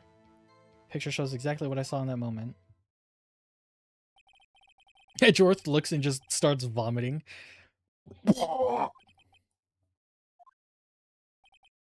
Any contradictions here? This clearly shows Joe Dark about the murder prosecutor Neil Marshall. Let's now begin its cross-examination.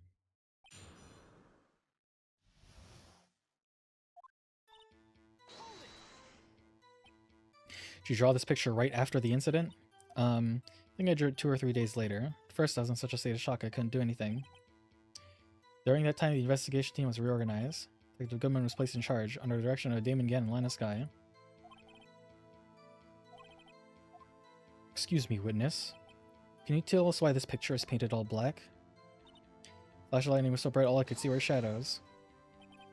So at the time, you didn't even know it was Mr. Marshall who come to your rescue? No, I couldn't see him clearly. The light was so bright and I was knocked to the floor. You were knocked to the floor? Dark had a tight grip on me, but when Mr. Marshall jumped on him, I was knocked away and I turned around. That's when the lightning flashed. What happened after the lightning flashed? With that, I must have fainted. You mean you didn't see the actual murder take place?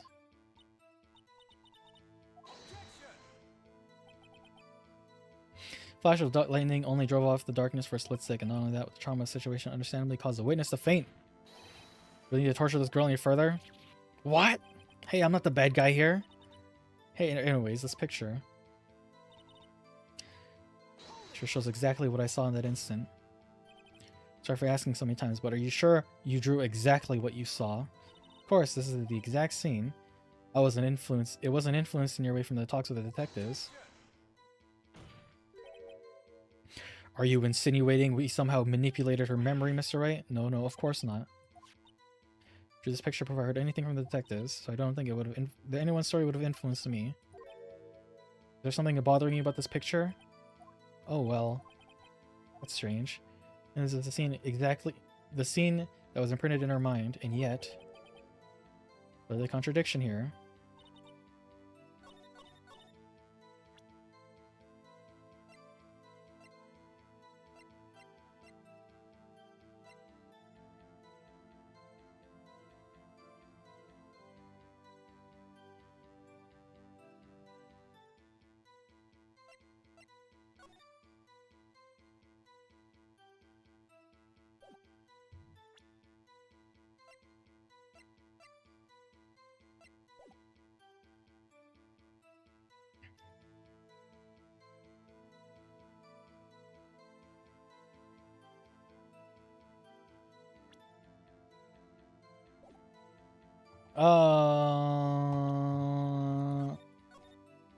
What's the contradiction? I think it's that the knife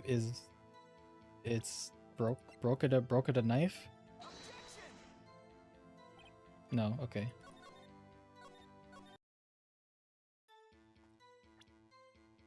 What's wrong with this? What's wrong with this image? Okay. So it's silly to think over the course of 2 years, or in the course case, no one turned that evidence list over. Hate to be the bearer of bad news, but this picture the witness drew contains a blatant contradiction. But I still remember it like it was yesterday. Mr. Wright, perhaps it would be faster if you simply put out this contradiction for us.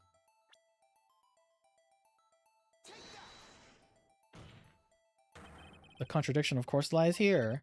Take a look at the knife this man is holding. If you look closely, you can see its tip is broken. Even I don't have to look closely to see that, Mr. Wright. It's alright, look at the evidence. See the murder weapon? The tip is broken too.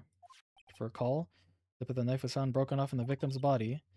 It was conclusive piece of evidence that proved Joe Dark was the murderer. But it's not so simple, Emma. And where per tale could you possibly see the problem? It's obvious, really. The victim suffered a single stab wound to the back. The victim was only stabbed once, and the murder weapon should not yet be broken. Ah! What is the meaning of this? Perhaps the knife was broken beforehand. Sorry, but I'm afraid that's not possible. The tip of the knife was found inside the victim's body. It was broken beforehand. It couldn't possibly wind up there. Also, metal knife stabbed into fleshy object and the tip of the knife broke. You weren't stabbing a rock golem. The drawing might imply he was bonked by a ruler rather than a knife. Tip of the knife was undeniably discovered within the victim's body. The only possible explanation is the witness's memory is mistaken. Well, I asked her so many times if she remembered correctly. I believe you were annoyed at the time, but she was sure she remembered correctly. But there's no other way to explain this inconsistency. Not so fast, Mr. Edgeworth. There is another explanation. Have you forgotten already? But a little something called falsified evidence? You're treading on thin ice, right? All I'm saying is that this broken knife tip might be the piece of evidence that was forged. You can't deny the possibility. No.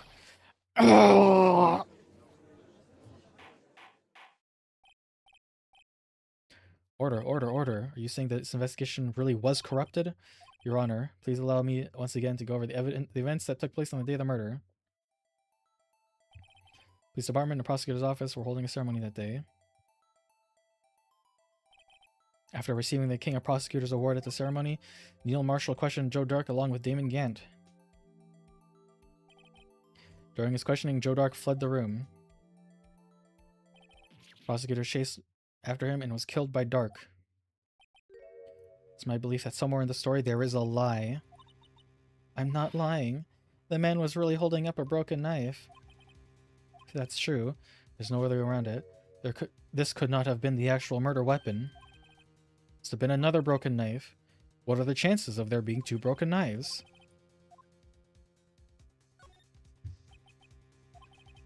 It is a conceivable operational error. Emma really did see a broken knife. I assume then some information about the other broken knife. The real murder weapon. Broken here. It's you. Huh? It's supposed to be very amusing to you, Mr. Wright. Oh, okay. Do they want me to show you this thing? Okay.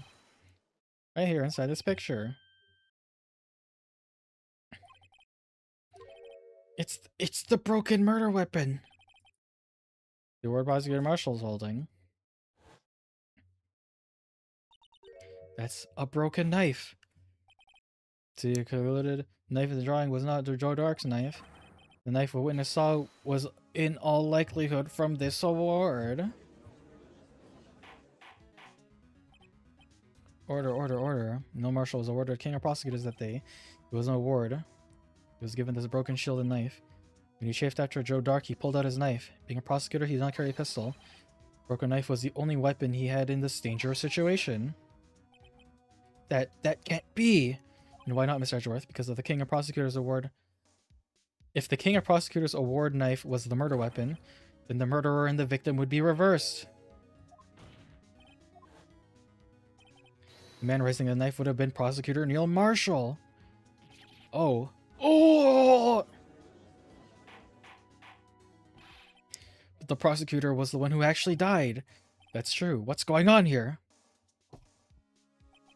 It seems Mr. Wright has been a bit too eager to jump to conclusions. Wait, I remember now. I remember everything. Mr. Edgeworth. What is it? Could you show me your evidence list again, please? This list? The one with the picture scribbled on the back?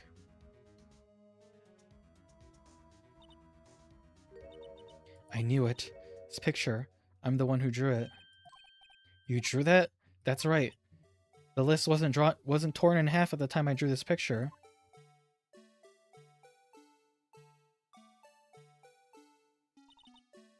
Oh, sorry, I've been trying so hard to forget. Must have locked this part away deep inside me. Yes, just forget conveniently all the important things, Emma. Damn it, Emma.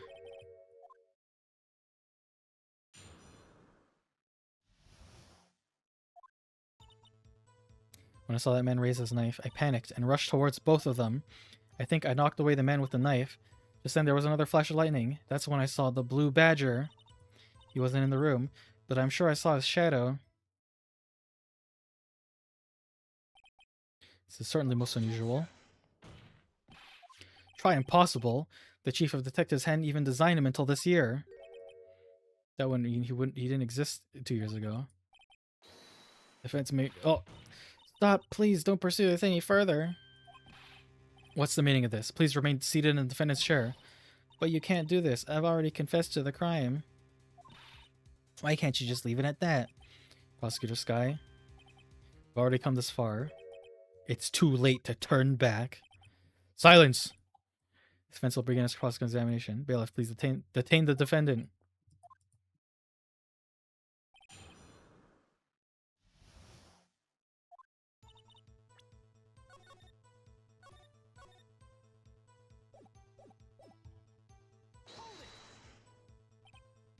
When you say that man, I assume you refer to Joe Dark? Yes, sir. At least I think it was him. You think? All I could really see were shadows.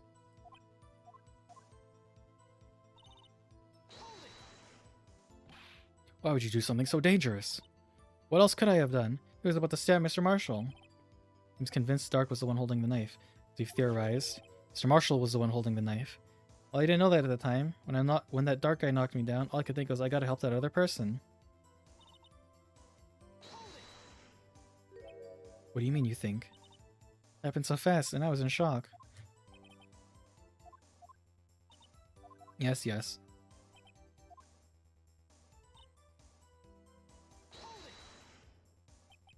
Are you sure about this? I even drew a picture of him here, but it's the chief of the defectives who thought up of that hideous beast. That was just this year. The Blue Badger didn't exist 2 years ago. This is all quite verifiable. It sounds strange. I was surprised too when I saw him at the police department. I had this nagging feeling that I'd seen him before somewhere. Now I finally remember. Oh, brother.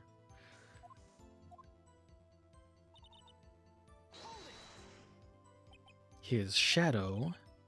You can actually see his face with its winning smile and all. That's right. It had 3 creepy horns. This is pointless. That thing couldn't have possibly existed 2 years ago. The witness must be mistaken. That may well be. What's important here is what caused her to think What's important is what caused her to think she saw what she did. Oh, and you suppose you have an explanation? Tell us what this shadow really was. I just might know. It is the defense belief that on the fateful day 2 years ago, there was indeed something that looks similar to the Blue Badger, something that is sitting in this very room. It's me! I just show the Blue Badger sign.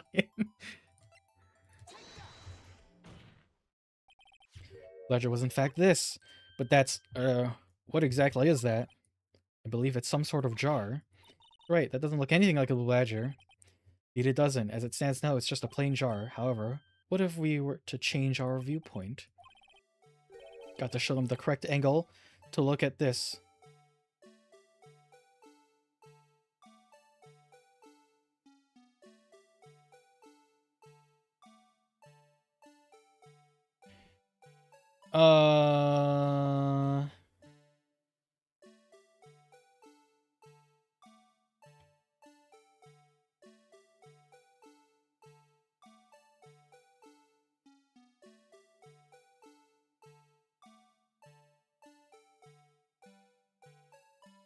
This is where it all goes tumbling down.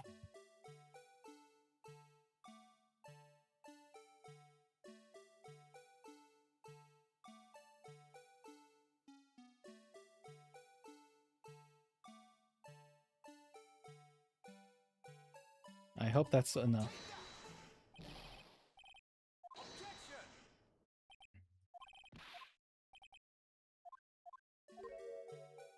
Okay, at least they don't take away my attorney health points.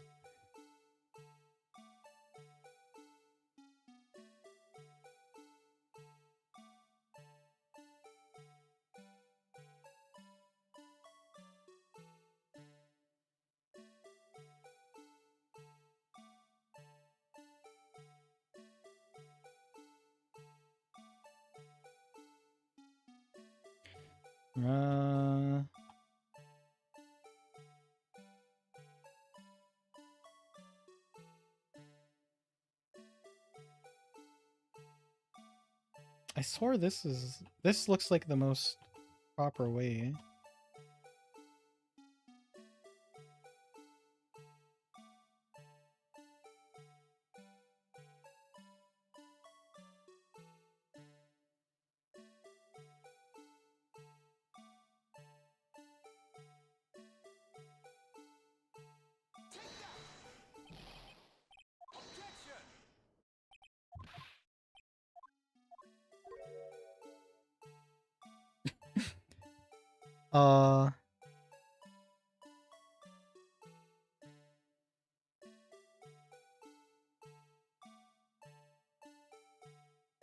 Do they want it more flat?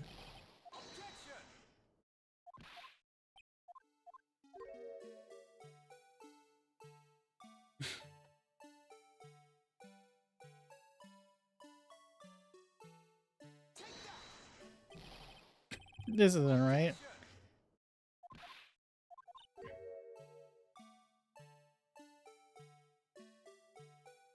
And of course they play the fucking music. I just want to rotate the thing.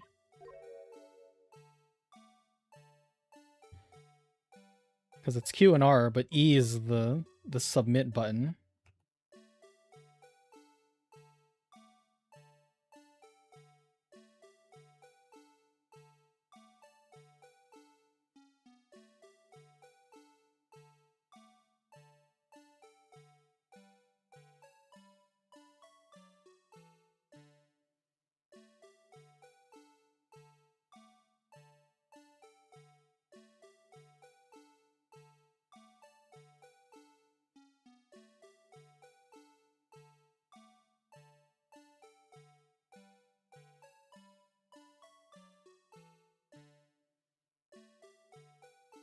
I swear this is the way it's supposed to go. They don't want it just to be like dead forward, right?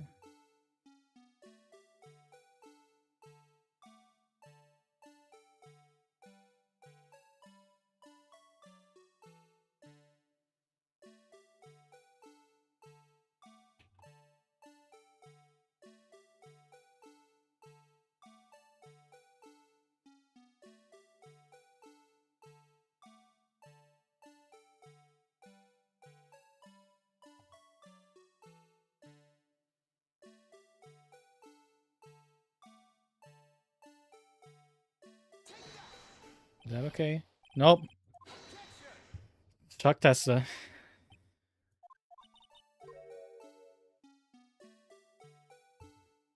I'm glad modern games have this figured out where they put an overlay on the thing so you know what you're trying to line up with. But I mean, this is Capcom and they love their silhouette puzzles. Is it just it's not just straight on, is it? No, it's not. Penalty. This looks nothing like the Blue Badger. It was the Nights into Dreams guy. I call him as witness. We're gonna be listening to this music for a while, aren't we?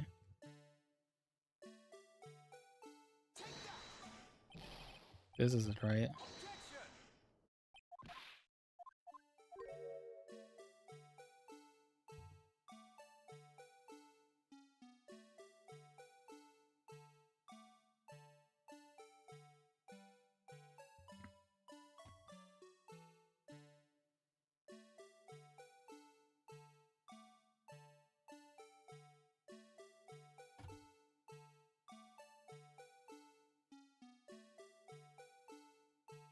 Bruh, this is gonna take the whole goddamn fucking hour. Just doing this.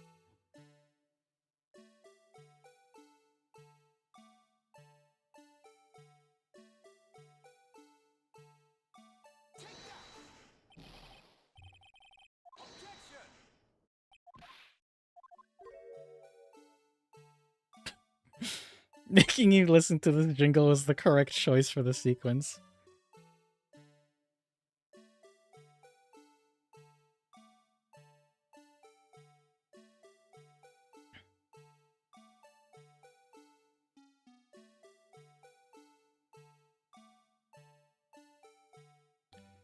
Shrug.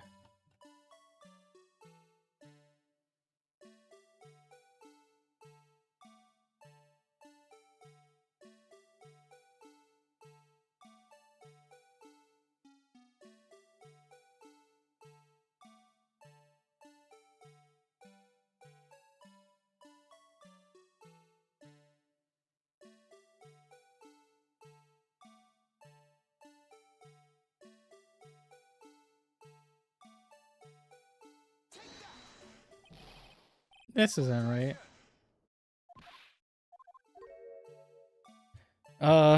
Okay. Well, I'm looking at the grid lines, so I'm gonna try and see if I can finagle it. So we were at this line last time, so let's try it. This line. This is way too tall. Okay.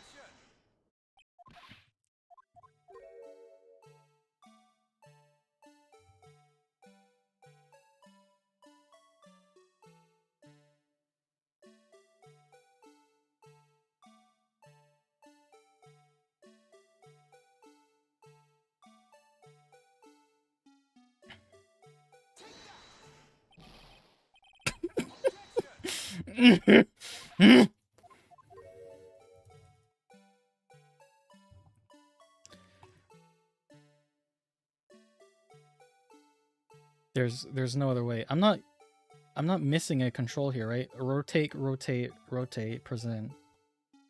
There's no what other thing could I possibly be doing?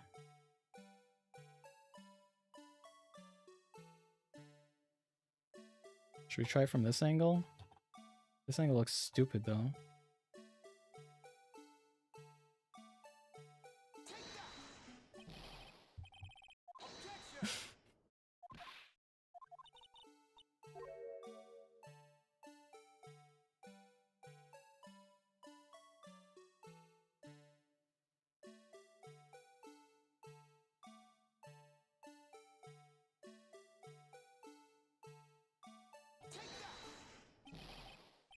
This isn't right.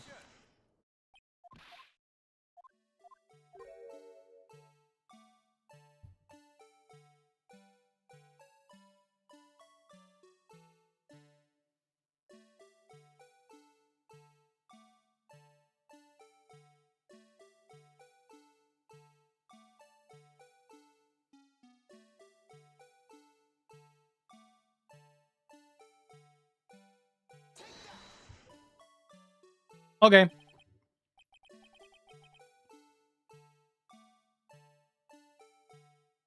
they made it really, really precise. Is this a miracle or what? No one can possibly deny this jar's resemblance to the blue badger. No. It can't be! The defense has proven its claim. The mysterious blue badger witnessed on the day of this crime was actually this. Although we enjoyed Mr. Wright's dramatic performance, one question remains. What's your point? What do you mean? So that badger thing was actually just a jar. That doesn't change anything. I'm afraid that's where you're wrong, Mr. Edgeworth. This changes everything. Indeed, very well. Please tell us. What difference now? What's different now that we know the witness saw this jar? The location. Allow me to take these in turn. At the moment of the murder, the witness saw this jar. A very specific angle, I might add. Yes, well, knowing this, where could she have seen this jar? The location of the jar is shown in the picture taken on the day of the crime. It's on a shelf in the office of Damon Gant. But the body was found lying near Lana Sky's desk. The witness testified so herself. Yes, and it is these two facts that reveal what actually transpired, you see. The struggle between Dark and Marshall did not take place in Lana Sky's office. It happened on the other side of the room in Chief Gant's office. Are you implying the murderer moved the victim's body from Damon Gant's office to Lana Sky's office? Yes. Why would he do that? There's no reason. Exactly. If there wasn't a reason, he wouldn't have gone through the trouble. The only logical conclusion is that there was a reason. What was the reason, Mr. Wright? I finally figured it out. This is why Lana tried to stop the trial. It's too late to quit now, though. Please recall the witness's ceremony. She said she knocked away the man who was holding up the knife. In the next instant, the jar was hit and flew through the air. Now tell me, what could have sent the jar flying? That would have been the impact the man made when he was knocked into the wall.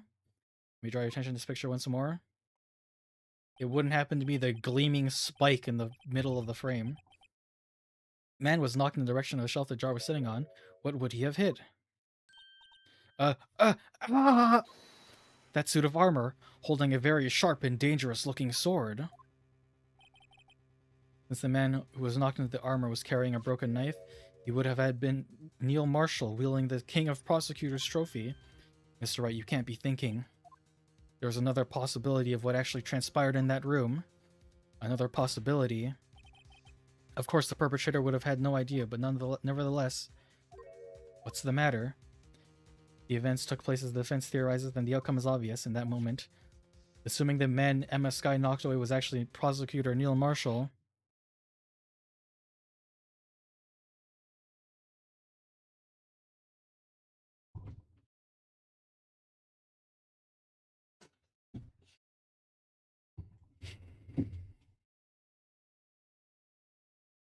Oh no.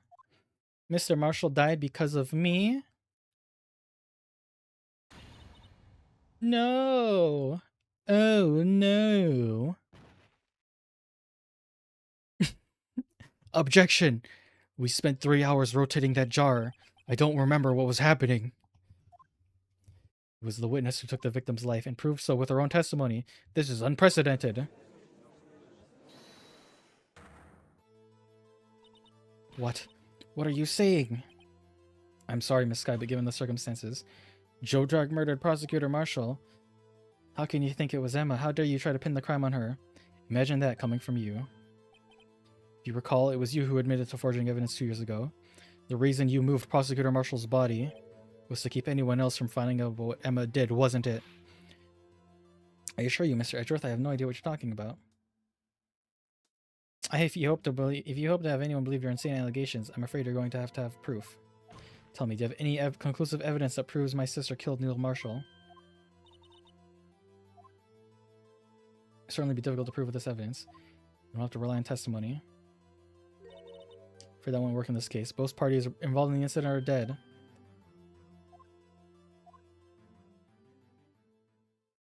Objection! This is devastating to my own case. Of course, that leaves us with only one possibility. What do you mean, Mr. Edgeworth? It's the possibility that the victim has left us a message. For better or worse, Mr. Marshall did not die instantly. He may have left behind the name of the person who took his life in one manner or another. That's impossible.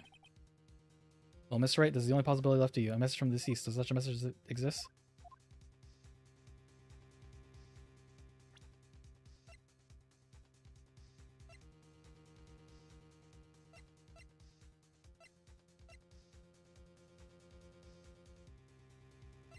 I mean, is it on the jar? The paint does, or the blood looks very odd. Maybe if you viewed it from a weird way. I mean, the jar was like broken, so I think like the idea is that it was mended in a weird way.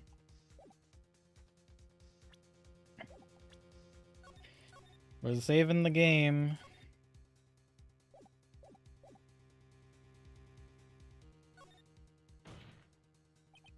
This message from the deceased is already in our possession. Will you stop at nothing to prove my sister a murderer? You're mistaken, Miss Sky. was not to accuse Emma of any crime. There's only one thing we seek: the truth, no matter how painful it may be.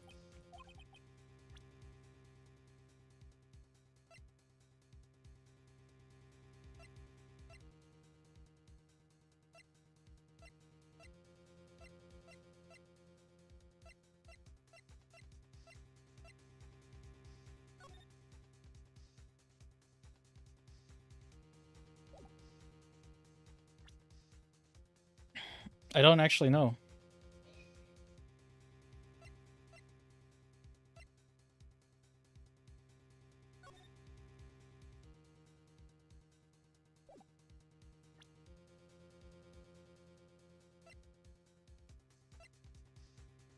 Is it the jar?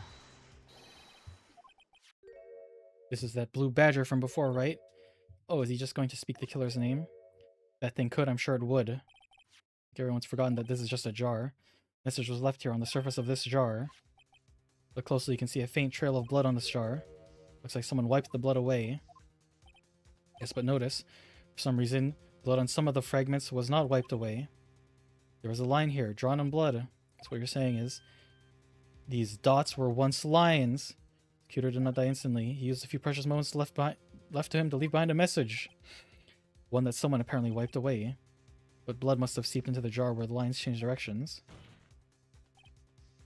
We to disconnect the points and the victim's message will become apparent. No! Mr. Wright, what kind of message did the victim leave for us? These bloodstains will reveal the answer.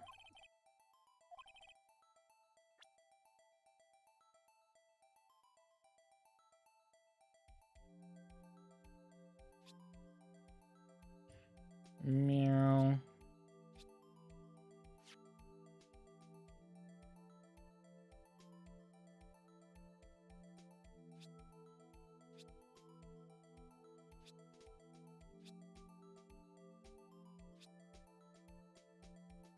Is that good enough for you, Chief?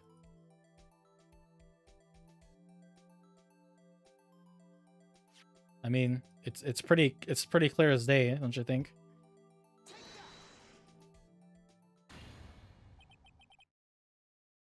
It's a defense attorney's duty to prove their client's innocence. But that's what I've been thinking about saving Lana. For all my efforts, I never thought it would turn out like this. Final message: Prosecutor Marshall left behind.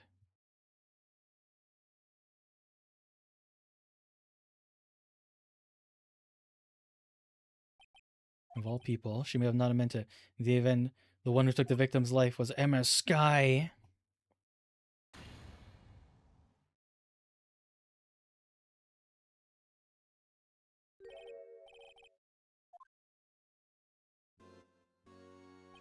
Chief, again. You send the implications of what you've done? What are you talking about? 2 years ago, Joe Dark was sentenced to death. He was convicted because of his final murder. I believe you're the prosecutor in the case, weren't you not? Yeah. Yes, Worthy, because of you, an innocent man was sentenced to death. Only that, but used forged evidence to ensure his conviction. But Joe Dark really was a serial murderer. That's undeniable. Afraid that's not important. Didn't you know we aren't defenders of justice? What? We're merely keepers of the law. Sentencing a man to death is no light matter, even if there wasn't any cover-up or evidence forgery. Ultimately, the responsibility falls on the prosecutor in charge. So one may say the fact cannot be denied.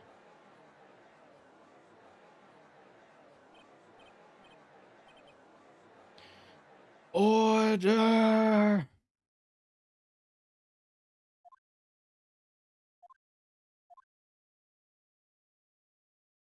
To be continued.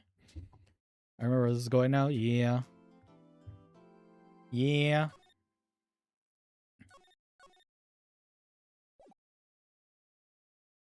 Let's see if we can get this wrapped up in an hour.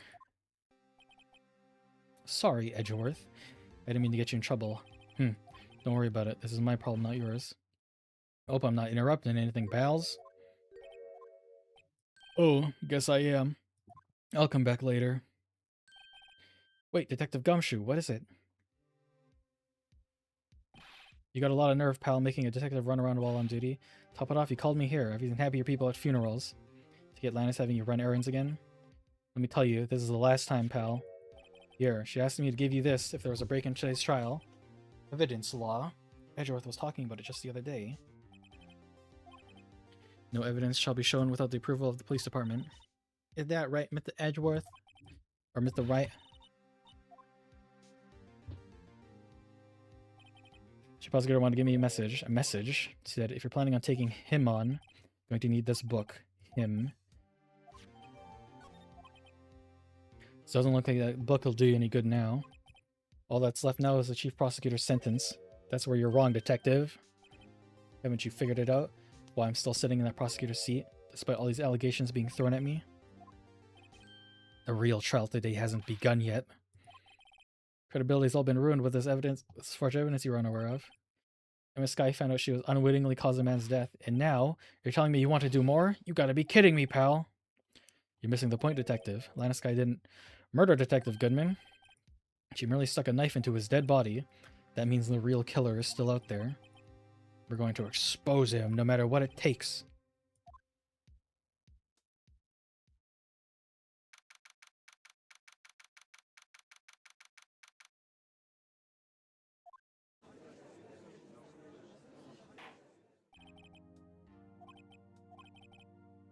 Yes, Your Honor.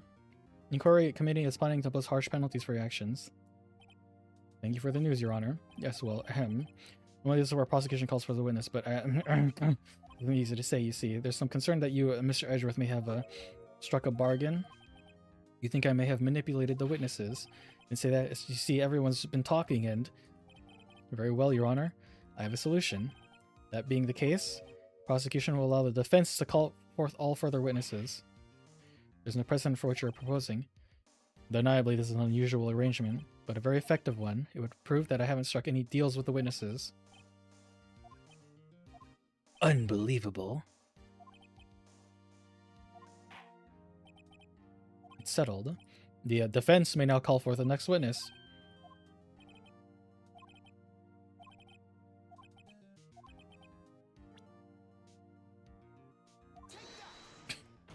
We call out fucking Mr. Meekins. The defense calls Damon Gant to the stand. The defendant's partner 2 years ago, Mr. Gant has first-hand knowledge of the crime. So we should hear what he has to say about it. As luck would have it, he should still be in the courthouse. He would also have been the least likely to have been manipulated by me in any way. Wouldn't you agree, Your Honor? True. All right. Bailiff, please escort Mr. Gant to the stand.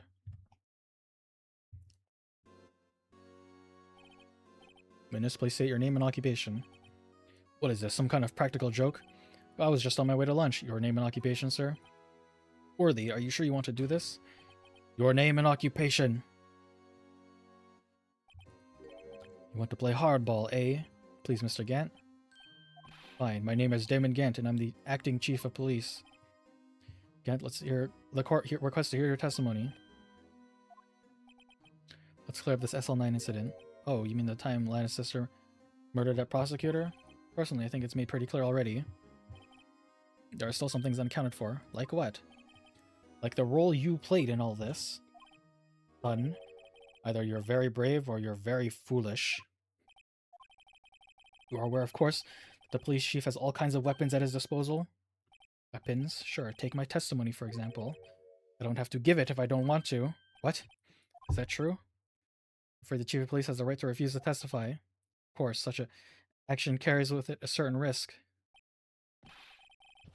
Don't worry, I'm not here to hinder your trial. Just remember, it's not to be a big waste of time. Don't say I didn't warn you. Let's now begin his testimony.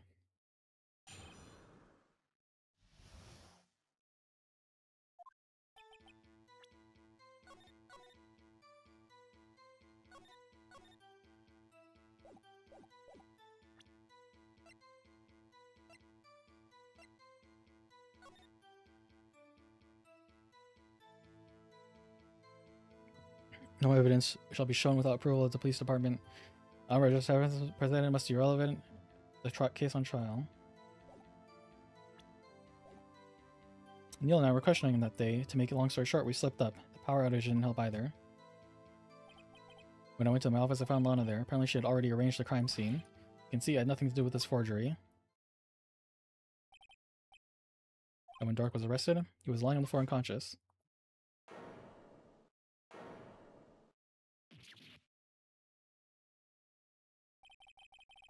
When Emma said Neil flying, it seems Dark bumped his head. Everything seems pretty clear cut. If the police chief has the right to refuse to testify, then I better hit him hard and fast.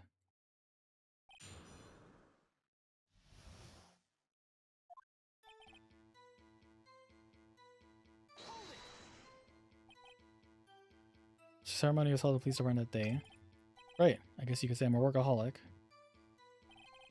For winning his award, Neil was all fired up too. It's probably what spooked Drake and made him run away like that. Is the defendant, Lana Skye, also present in the room? I don't quite remember. Really, she wasn't there when Dark ran for it. Two of you ran immediately after him, right? That's right, but Dark made it to the elevator first, so Neil and I split up. He went upstairs and I went downstairs. I guess you could say he got lucky. What's this about a power outage? Oh, that the elevator stopped all of a sudden, and I got the shock of my life. Well, probably not as shocked as Neil was when that knife went through his heart, though.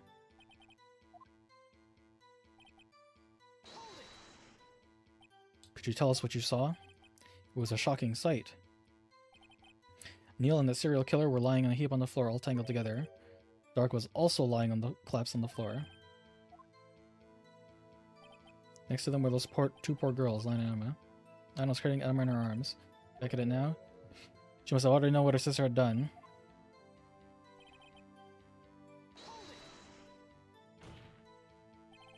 How can you know that? Because of the victim's body had already been moved, so that means... Found the body near Lana's desk. That's right. Like you said earlier, it was my suit of armor that really stabbed the prosecutor.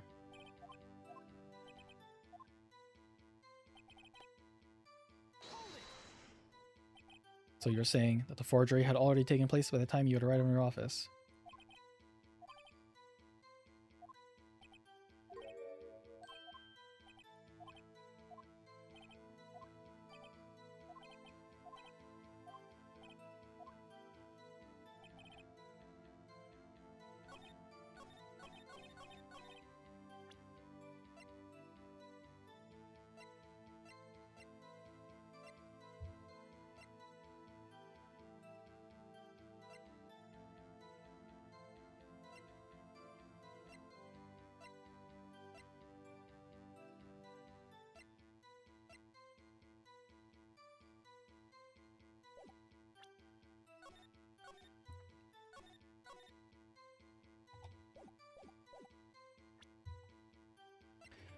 Let's start with the jar. Claim you had nothing to do with the forgery. I'm afraid that is a claim you cannot back up.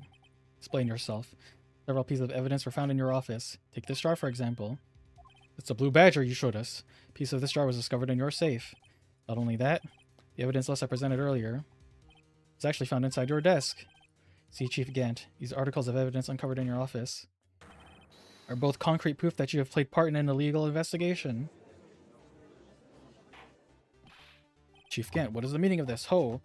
Here's a defense attorney who may even rival Worthy. So you made it then that you're involved in the forgery? Who, me? What do you mean you? Me? Why would I have anything to do with this? Well, you were the one who snuck into my office when you found this evidence. Prosecutors aren't the only ones capable of forging evidence, you know. Defense attorneys can do so too. Isn't that right, Righto? However, Detective Gumshoe was present during this investigation.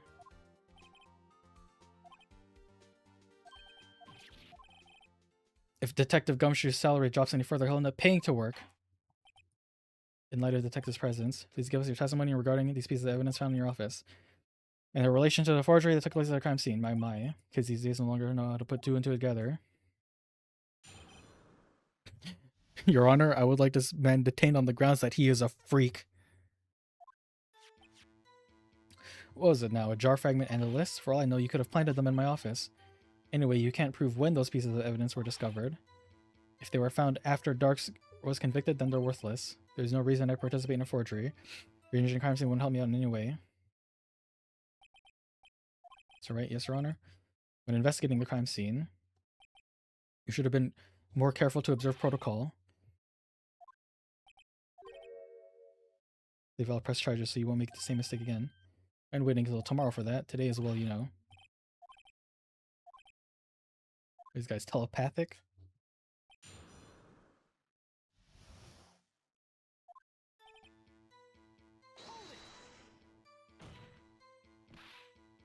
I'd appreciate it if you stop making these ridiculous allegations.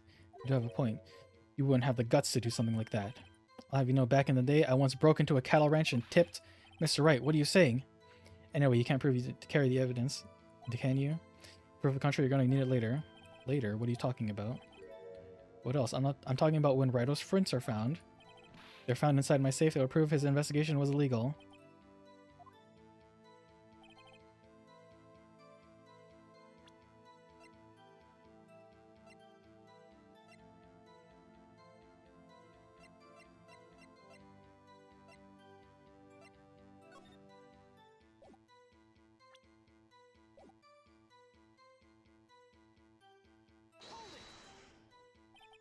What do you mean by that? It's all purely hypothetical, of course, but suppose I did place those items in my safe. Such an act wouldn't necessarily constitute forgery. Concealing evidence found in the crime scene isn't forgery. I'm not through speaking yet, Righto. It depends on when the evidence was discovered.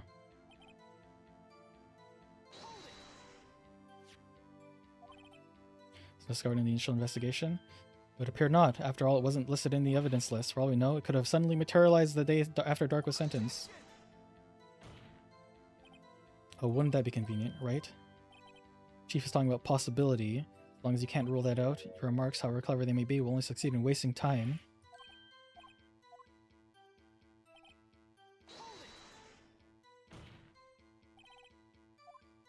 I mean, I said, because I'm innocent. Remember? Who was it that murdered Neil? Very careful with the word murder here. In the end, responsible for Mr. Marshall's unfortunate demise was Emma Skye.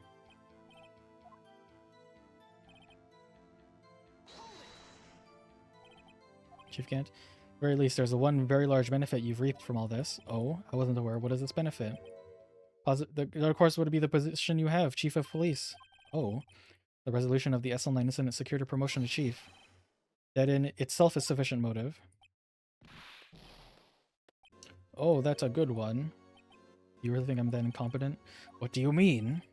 Even without the case, I was already next in line to become the chief. Resolution of SL9 was merely to speed up an inevitable little. Is that true, Edgeworth? Yes, he was going to be made chief anyway.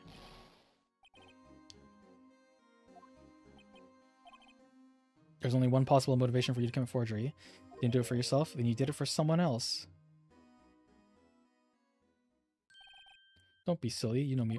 Don't be silly, Worthy, you know me better than that. There are only 3 people I look out for. Me, myself, and I. There, it's out in the open now. Aji, would you mind if I changed my testimony a little?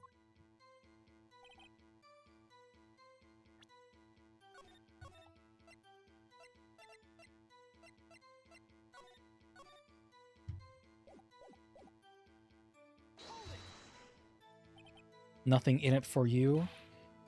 The only person I care about is yours truly. That girl, Lana's little sister, was it? I think I felt sorry for her. You better think again. You're right, you don't feel sorry for anyone. Be tough on crime and tough on people. That's how I was raised. You lax enough on yourself, though. Ho ho. A good one, Worthy.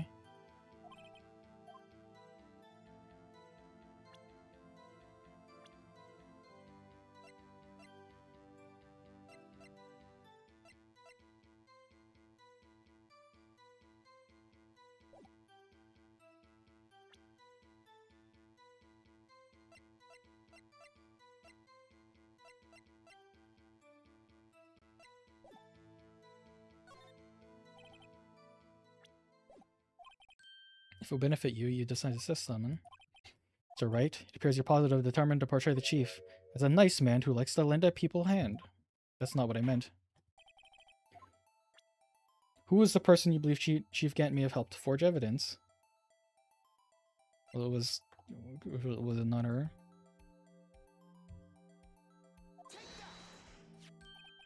Chief Prosecutor Lana Skye, the defendant. I believe it's quite obvious in light of those circumstances. Emma Skye fell victim to an unfortunate series of events. Who would want to help her more than her own sister, Lana? As for Chief Gant, he would have had a reason to help Lana if she asked him to. That reason, of course, is self-profit. Self-profit? What do you mean?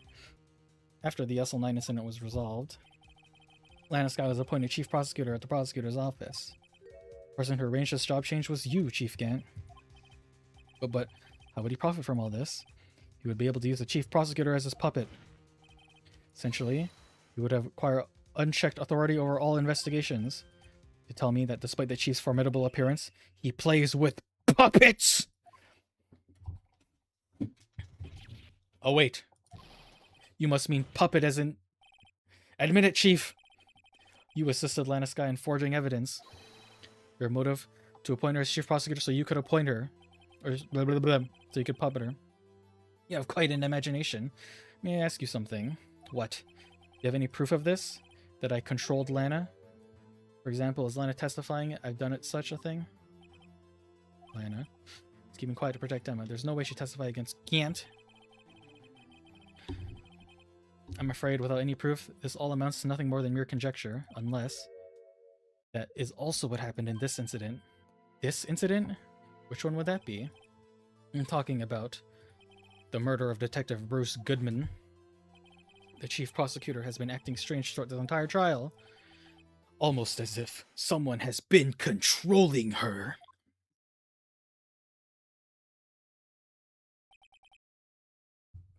Worthy, you'd better watch your tongue. I wouldn't want you to get hurt. Just what do you mean? What he means, Your Honor, is that Chief Gant is involved in the murder of Detective Goodman. Not only that, the chief is now making Lana take the rap to cover up his involvement. What? They just cut him off.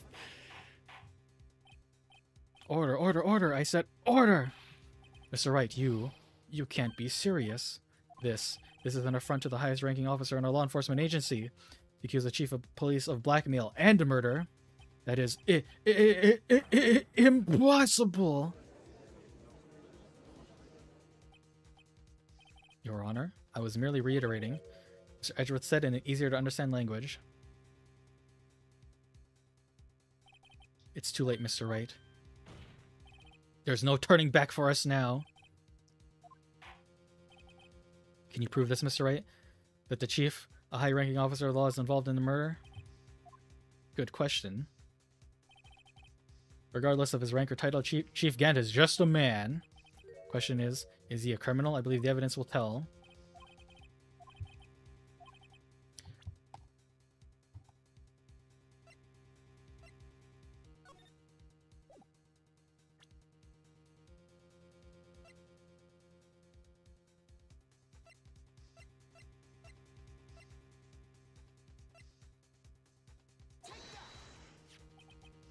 This is the ID card list.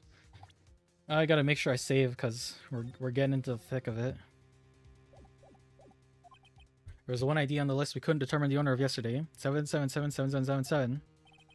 Sorry, but there's no way you can prove that that's my card number. It's your number. What? How do you know that? The safe in Chief Gant's office requires a code to open. A 7-digit code. 7 digits. You don't mean...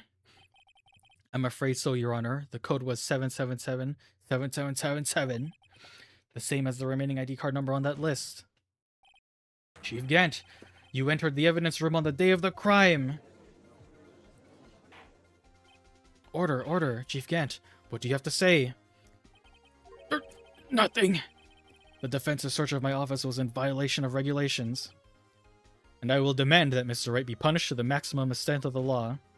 But right now, this court demands an explanation from you about the use of this ID card. So you admit it. You entered the evidence room on the day of the crime. What about it? I'm chief of the police, whether it's the evidence room or the bathroom. What's the difference? I can go anywhere I want. Tell me, when you entered the room, were you alone? I always go to the bathroom alone, as I do with the evidence room. Detective Goodman wouldn't happen to have been with you that day, would he? Of course not. Why would he be? I hadn't seen him in days. You hadn't seen him in days, Chief Gant. I'm afraid you've just undone yourself. On that day, you had to have met with Detective Goodman. What do you mean? This trial's purpose is to determine Lana Skye's guilt. No, it isn't, Your Honor. This trial's purpose is to determine the truth. Chief Gant met with the victim on the day of the crime. And we determined one thing. What transpired during that meeting? In that case, Mr. Wright, I'm going to ask you for evidence. Show us proof that the victim went to meet Chief Gant on the day of the crime.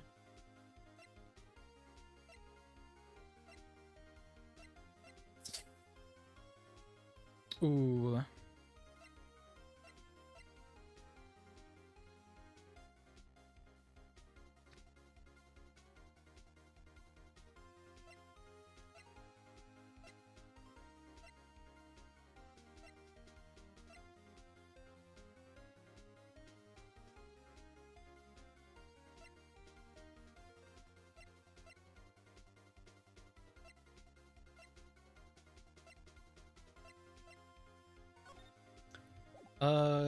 It was probably the note, wasn't it?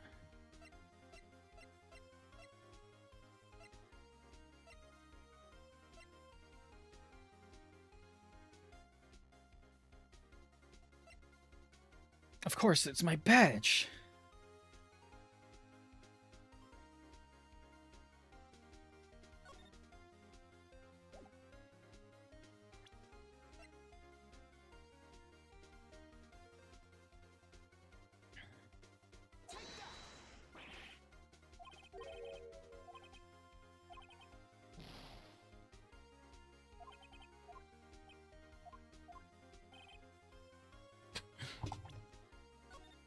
I'd rather not waste any of my attorney life points quite yet.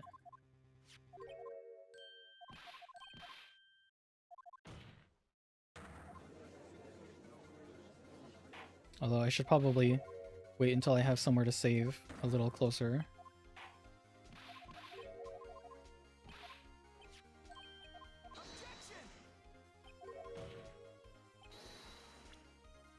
Let's save here.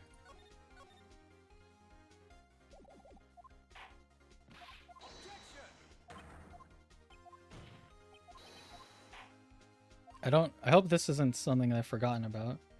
I mean, show us proof that the victim went to meet Chief Gant on the day of the crime. I mean, his ID card was there, so he was there.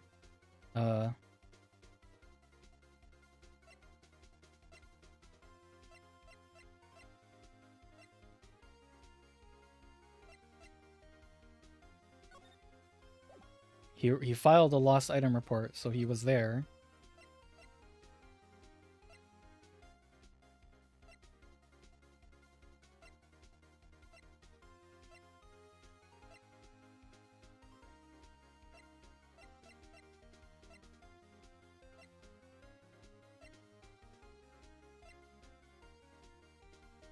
Oh, hello, Rollo. It's good to see you.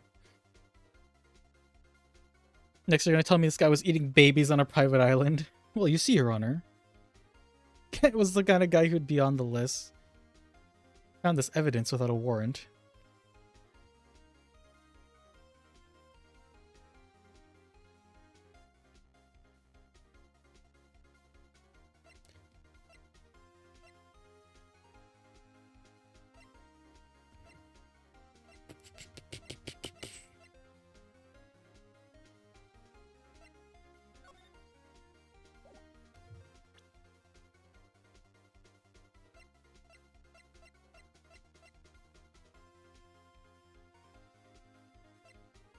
Oh, can only be submitted to the Chief of Police. Is that it? Detective Goodman lost his ID card on the day of the crime. Or more accurate, Jake Marshall stole it. So Detective Goodman filed out a lost item report. You would have had to give that report to the Chief of Police. Yet you are in possession of the report, which means you can't be sure if he filed it. He filed it. How do I know, you ask? Because he needed to enter the evidence room that day to transfer the evidence out. Detective Goodman took the form to you, Chief Gant. Then, you accompanied the detective to the evidence room. I accompanied him? There's no other way the murderer... let's save the game real quick. There's no other way the murderer and Detective Goodman could have entered the room. Hold on, let me guess what you're going to say next. I, Chief of Police, murdered poor Goodman.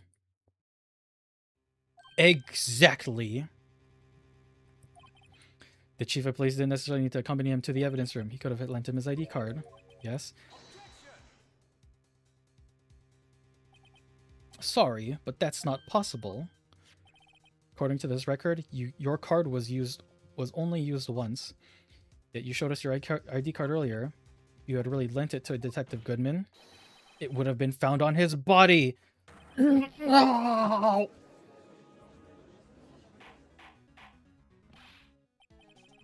You didn't. The murder was most likely a spur-of-the-moment crime, for no one in their right mind would choose a police department as a place to commit murder. After the murder, you contacted Lana at the prosecutor's office. Why? To dispose of Detective Goodman's body, of course. You're forgetting, Mr. Wright. The victim's body was discovered in the prosecutor's office parking lot. I didn't mention move it there. I was at the police department the entire day, you know. And everyone's aware that Lana stayed at the prosecutor's office after the ceremony. Everyone except me, it seems. Still, you're the chief of police. You have an entire police force at your disposal. Do you think I'd ordered an officer to do it? Hey, you take this dead body over here to the prosecutor's office. Chief Gant, you left all the evidence we need to prove how you moved the body to the prosecutor's office. And all this time I thought it was a useless clue taking up space. Oh. What evidence haven't we really used? Other than stuff we just got.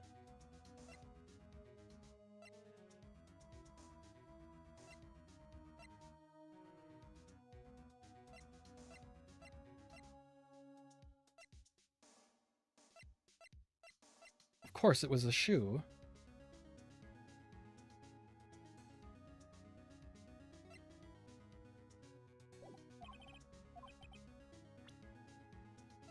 Oh, right. I moved Detective Gun's body. What's that? A screwdriver? What does that have to do with this case? Treasurer, think back to the day of the crime. What was this screwdriver doing here? It's here because... oh! I was asked to go by Chief Gant, no less. They told me he wanted to keep it here in the prosecutor's office. In any case, on the day of the stabbings, I brought this back here. Your badge! Show him the badge! The court seems to remember I watches Law and Order. He got zapped. The ceremony ended that day. I didn't plan to return to the prosecutor's office, but you did, because Chief Gant asked you to. You mean I... The body was found in the trunk of Mr. Edgeworth's car. I think it's obvious what happened. The body was moved by that car. Detective Goodman's body was carried in the trunk of Mr. Edgeworth's car. Unless you have another explanation, Chief. Why else would you have asked Mr. Edgeworth to transport evidence from a closed case? There's only one plausible explanation. That's a body to your accomplice. Miss Lana Skye. Order, what's going on here? Is there no room for rebuttal in this defense's outrageous accusations? Think back to the photograph Miss Starr took at the prosecutor's office. This was not a photo of a body being stuffed in the trunk to be taken away. It was exactly the opposite. It is a photo of the body being taken from the trunk. I believe your time is up. Sorry, Raito, but I'm having lunch with the District Attorney General after this. We have to get going if we're going to make it in time for the early bird special. But the cross-examination isn't finished yet. Remember what I told you earlier? Police chief has all kinds of weapons at his disposal. Like the right to refuse to testify. I'm invoking that right now. What? That is not a right to be casually invoked. There are certain risks to be considered. So we're going to run away after all this? Run away, don't make me laugh, Worthy. I stabbed old Goodman. That's what you're saying, right? If you had any conclusive evidence, you would have presented it by now. Well, You think I had Lana dispose of the body? So then show your proof and get it over with. Say it again, Mr. Wright. Damon Gann is the current chief of police. We're not tolerate any accusations against him without concrete proof. Your Honor, do you have any concrete proof? Proof that Chief Gant murdered Detective Goodman and made Miss Skye dispose of his body?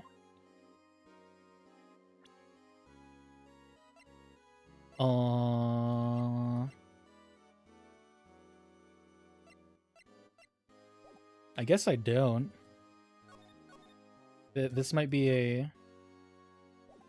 You just gotta do it.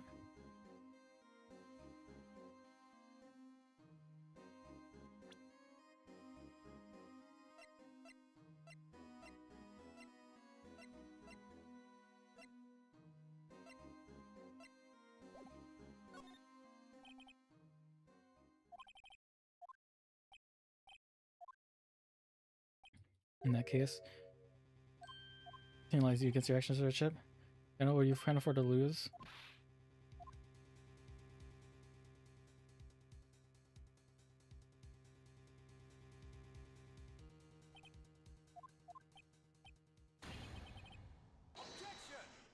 Wah. Lady Luck, maybe we should have a word with her. Mr. Edgeworth, what do you mean? There's one lady who knows the real truth behind this. We haven't had the honor of hearing her testimony. Lady who knows the truth, another witness. There's still someone else. One more witness who can answer all the questions raised in this trial. Someone in this very room. Why asking me, Your Honor? Have you forgotten? Vance is the one calling witnesses today. The witness exists. She might be willing to tell the truth, but we can't stop now.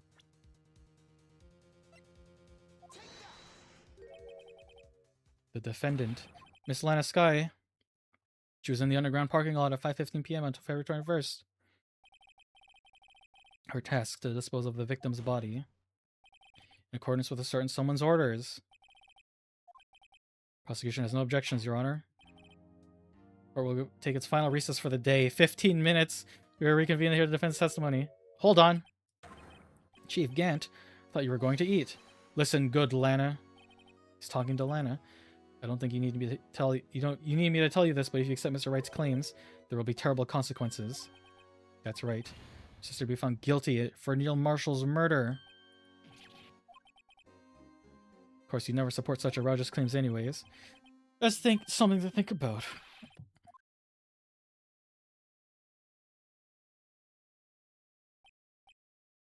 Okay, if there aren't any further objections, this court is now in recess.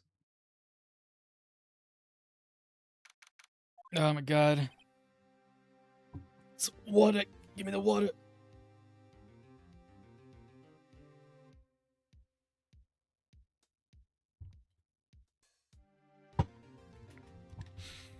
Looks like we managed to stay in the game. Thanks to your help, Edgeworth.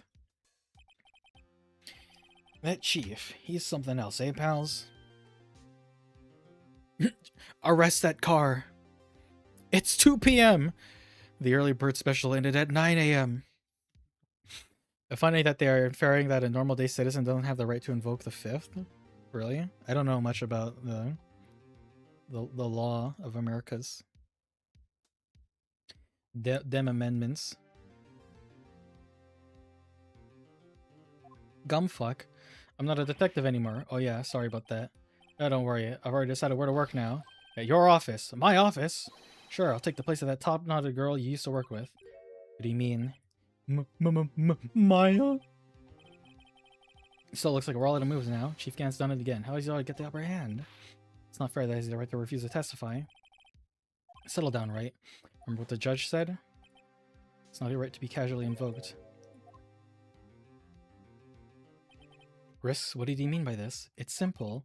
If the chief refuses to testify, the opposite also holds true. You mean he forfeits his right to say anything too? Oh, look at you. When I came to, I was in the medical office, listening to the trial from the gallery. You know, it's funny, I feel somehow relieved. Relieved? Yeah. I finally really know what happened. I think all this time, my sister was being blackmailed by that terrible man. She did it all to protect me. Everyone who knew her said she changed. Perhaps it was easier that way.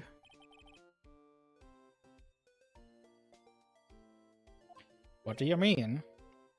What do you think I mean? To follow Chief Gant's orders. She must have shut herself up deep inside. Herself anything, blah, blah, blah, blah. All because I murdered Mr. Marshall.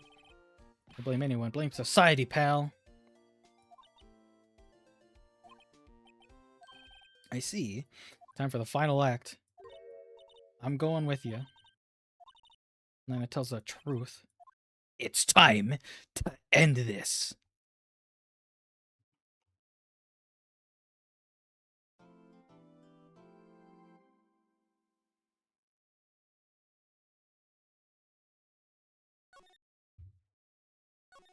Please end it.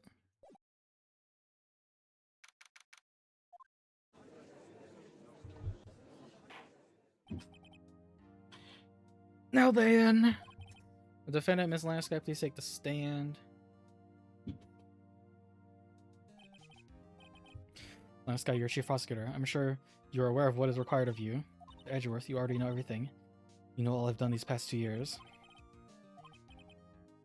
You are under oath. We want to hear the truth. The truth.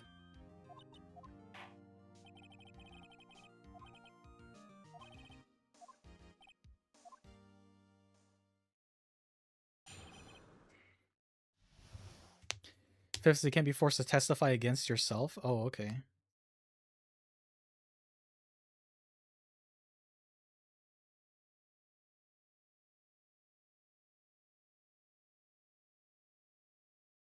Japan has different legal rules and you have to they don't have the right to remain silent there. Dave would know from his time in the Japanese prison. Yeah, where they threw slabs of concrete at him and he had to slide over to grab them.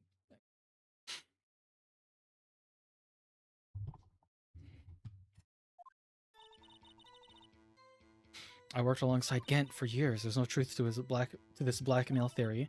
Fabricated evidence 2 years ago all by myself. When I found Prosecutor Marshall's body, I rearranged the crime scene.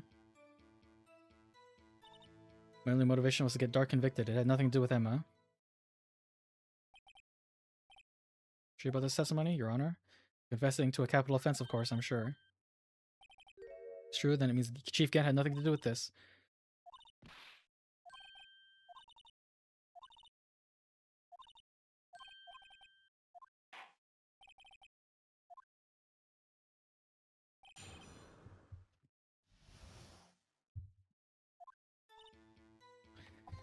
Save!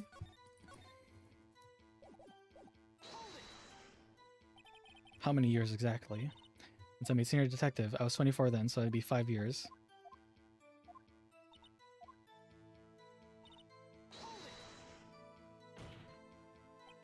Think about it, Scott. You didn't murder Detective Goodman. You told me as much yesterday in jail. Mr. Wright. This money you cannot present in court is as useless as idle gossip.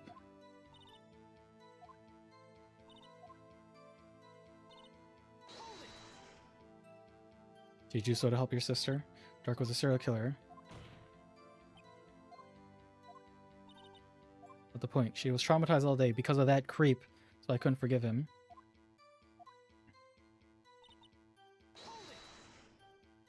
Did you do this all by yourself? Yes. Mind tell us what you did when you arrived at the crime scene? Seems I was the first person to discover the scene. Broken prosecutor award was stuck in the victim's body.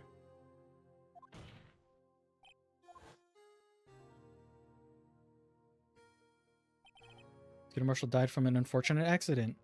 That's the only situation you dreamed was possible. It wasn't my sister who took the prosecutor's life. What happened to the other murder weapon? Dark was carrying a switchblade knife. That was lying on the floor a little distance away. It's probably locked away in a struggle.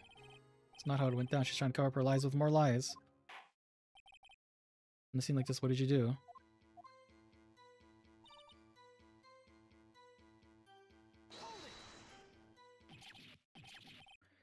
And then you moved the body. But why? Why would you do that? You all people should know. You said to go ahead on your shoulders.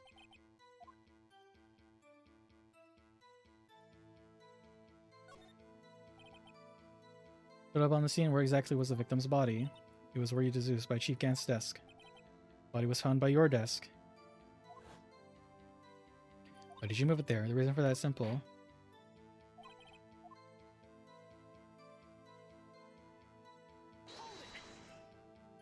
Pieces of the jar. That wretched jar you showed us earlier. In order to show that Dark committed the crime, I felt it would be more expedient to move the body. First found the body, the jar was already, of course, it had been shattered to pieces. If you look at the crime scene, it would be clearer right away what happened. She was dead and Dark was lying unconscious. In other words, the jar must have broken in the struggle. I see. What's the matter, Emma? Apparently the jar was shattered at the time the crime was committed, but I have a feeling there's more to it than that.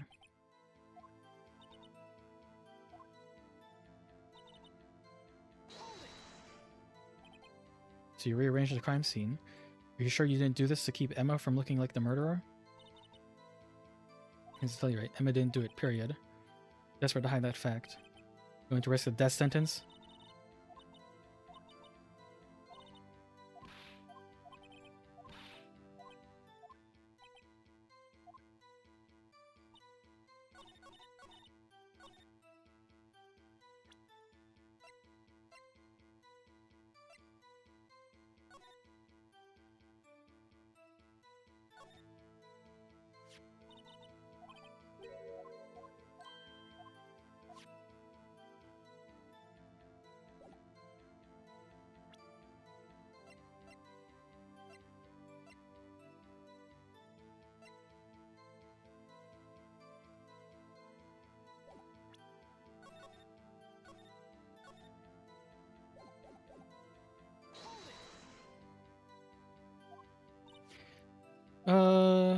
When you found the body, the jar was already shattered to pieces.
I guess that makes, well, feels kind of silly to show the jar to the jar question, but I guess it's fine.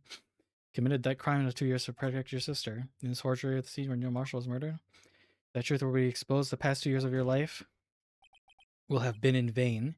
Even so, I'm compelled to bring everyone's attention to a significant contradiction within your testimony.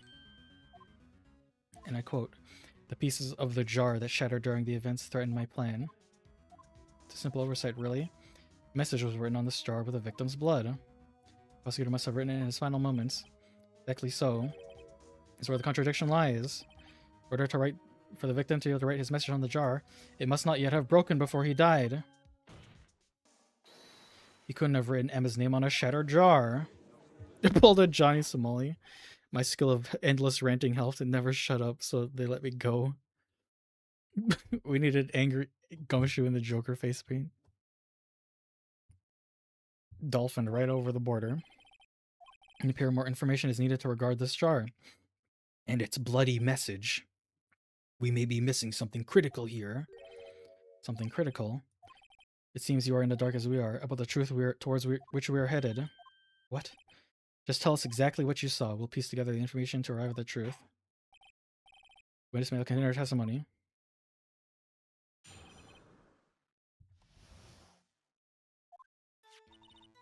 I immediately noticed the blood traces on the jar, but it was dark in the room. I didn't have time to check it out. Be safe. I wiped away the blood. The fragments were so large. I'm sure I got them all. All I could think was wiping them clean before they were discovered. You were the one who wiped away the message in blood? Wasn't she a prosecutor at the time? She didn't think Dark was the real murderer. She tried to erase real evidence.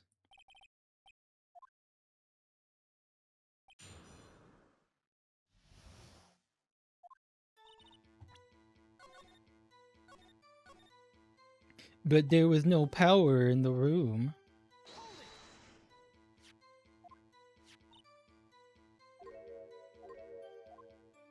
Greatest detective never missed a detail. You're expected to believe you didn't investigate what was written on the jar pieces. Normally I would have. Your sister's name was written on the jar. No. If I had known, I would have gathered the pieces and ground them all to dust. Anyway, I had barely just enough time to move the body as it was. When it happened upon the scene, you lose a chance to erase the evidence. You must have been in a hurry.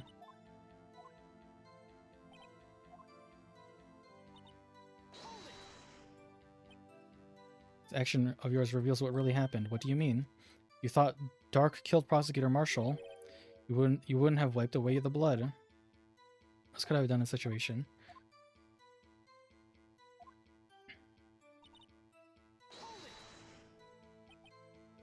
How could you see with the power out? It should have been pitch black in that office.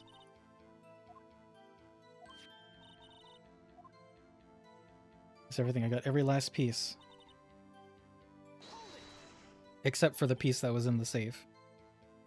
You illegally raided a crime scene.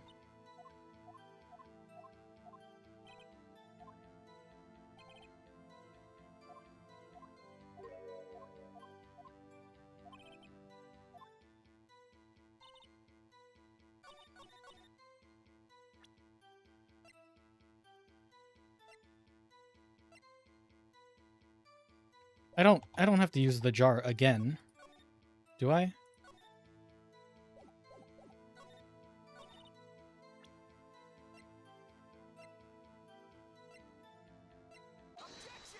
Okay. At least try to conceal the truth you were unaware of. What? We found this final piece of the jar in Chief Gant's safe. The chief's safe, but how? She really didn't know. Something even more disturbing about the final piece. There was still blood on it. Witness testified that she gathered every last piece and wiped the blood off of them. There's only one explanation. On the night Prosecutor Marshall was murdered, you were not the first one to show up on the scene. Chief Gant got there before you. Couldn't the defendant simply missed a piece? Afraid that's unlikely. Pieces are too large for anyone to miss, let alone an ace detective. Everyone makes mistakes. Even I once wasted an entire day looking for my dentures. They were in my mouth all along. Ha! Can you believe that? Have you forgotten, Your Honor? When this witness arrived at the scene, the jar was already broken. Oh, that. There's no way a name could have been written on a shattered jar. Another person discovered the scene prior to the witness. I hope you're not implying that this person was Chief Gant. At the time, he was looking for dark down. The question is, if he did arrive there first, why did he hide the fact for 2 years? Well, Your Honor, can you answer us that? No!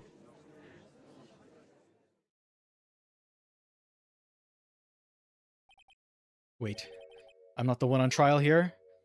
David Gant arrives at the crime scene prior to the witness and proceeded to break the jar and purposefully hid one of the broken pieces. Question, what is this action called? Fabrication of evidence. Why would Chief Gant do that? In light of what happened afterwards, isn't it clear? Discovering the scene, Lana believed her sister Emma Sky. Discovering the scene, Lana Sky believed her sister Emma killed the victim. Trying to help her sister, she sought Gant's aid. Lending her his aid, Gant helped her create the evidence that incriminated Dark, sparing Emma. Therein lies the reason. The reason why Miss Sky became Chief's puppet. No, I did it on my own.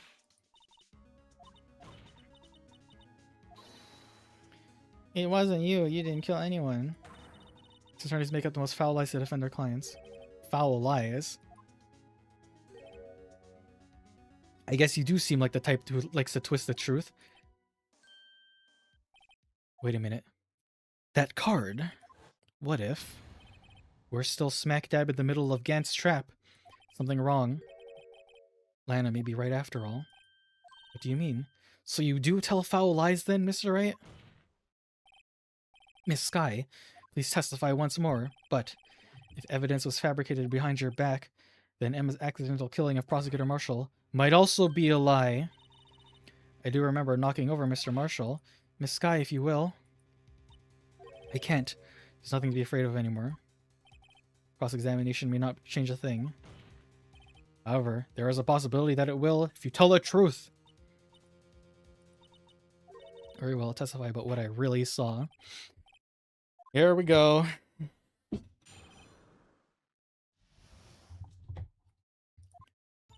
When I arrived, I found Mr. Marshall's body impaled on the suit of armored sword. Emma and Dark were lying unconscious on the floor nearby. When I saw what happened, I thought she did it. I erased all the evidence that linked her to the murder. Chief can't help me remove the body from the sword and carry it. If I'd done it, but if it was all really a fabrication, Emma might be innocent. Believable. The body was impaled on the armored sword. You were the only one who saw that. If you only had proof. Actually, I do have proof. I gave it to Mr. Wright just this morning. What? To me? The picture I took of the crime scene as I encountered it. Thought it might be needed. I don't remember seeing a picture like that. Sure does have faith in you.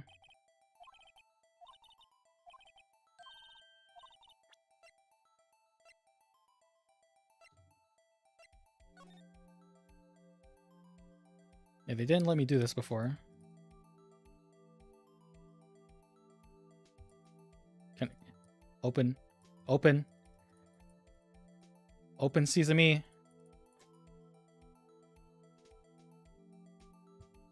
Do I have to shake it out? I see you. Oh, okay, you just have to use the top. There's a picture here.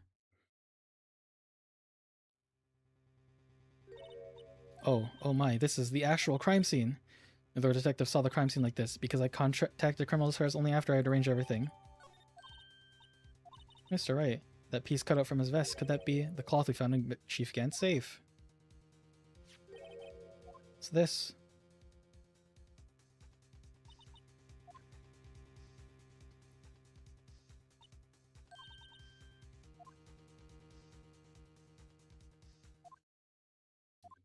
Why are your lips turning all purple, Mr. Wright? Let's get on with the cross-examination.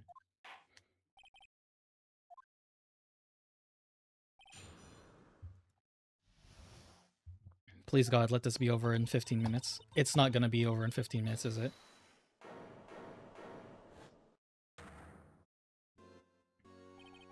Come now, Uji. This is the poorest excuse for a trial I've ever seen. Chief Gant. You want to make me look out as a bad guy too? If so, I'd like to put a word or two in my defense. I'm afraid it's too late for that. What? You already declined to testify. That means you forfeited your right to make statements of any sort. It's me, that risk you were talking about earlier. Just sit back, relax, and enjoy the sound of the noose tightening around your neck. So does that mean every guilty verdict that we get on the actual guy, they're just dead?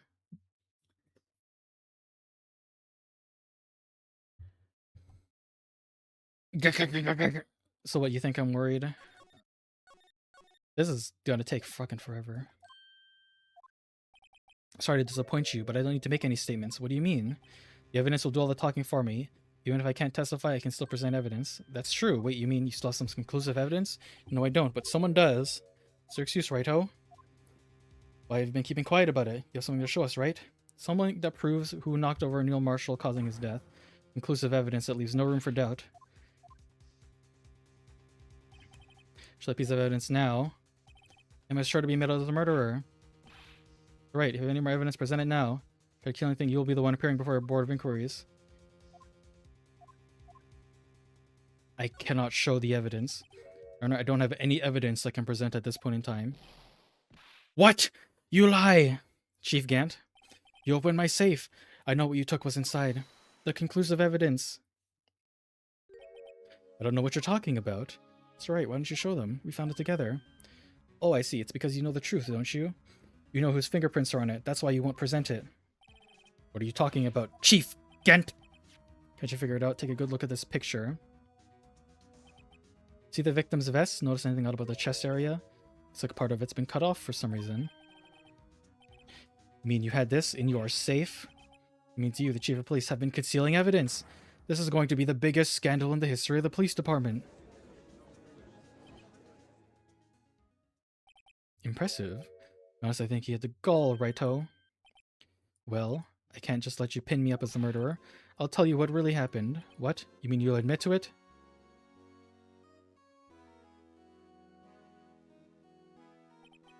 I was the first person to arrive at the crime scene that day. Then it occurred to me that I could use the situation to control Lana. So you really were manipulating her. I knew Lana. I made it look like the blame lay with her sister. And when she saw the scene, she would ask for my aid. So you assisted Miss Sky. Told her to arrange all the evidence. I had her plant the knife tip in the victim's body and move the body across the room. And I ended up using that evidence to get Joe Dark convicted. When I tampered with the crime scene, I had 2 pieces of evidence. This was before Lana arrived at the scene, mind you. 2 pieces of evidence? You mean those items in your safe? For insurance, of course. Insurance? I was sure my plan would work. It's always best to be prepared for the worst. I wasn't about to let anyone blame me for the murder that girl committed. You were calculating that far ahead while forging evidence? You take me for a fool? I didn't make police chief by dumb luck. See this jar fragment? Hid the most legible part of Emma's name. Didn't expect Lana to go and wipe the blood off all the pieces. But you fabricated all the evidence. So you didn't fabricate the message on this jar, too. We just don't know when to quit, do they? That's why I kept one more item for insurance. You mean that piece of cloth? Cough it up already. I know you have it. So you admit to it, Chief Gant? You were hiding the cloth you cut off the victim's vest in your safe? I admit it. I didn't want to have to do that being chief and all. But it's a lot better than being portrayed as a murderer. Well, Mr. Wright, what do you have to say for yourself? A moment ago you said you didn't have any evidence to present.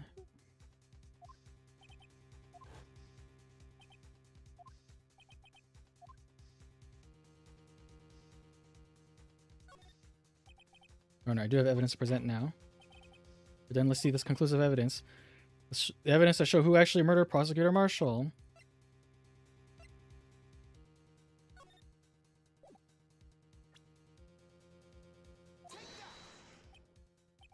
Mr. Edgeworth, your opinion, please. Mr. Wright's humor has improved at the expense of his defense. Oh, okay. I mean, it seemed like I could make a pretty good case for myself there. Because, like...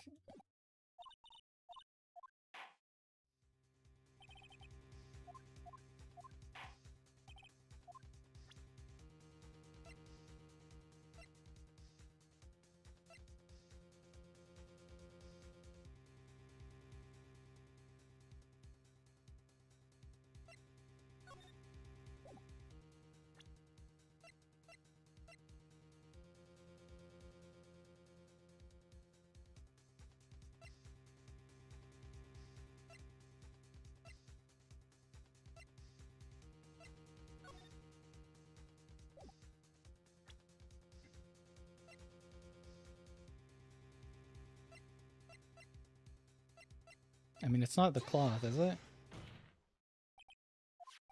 On the day of the crime, you personally cut out this piece of the victim's vest.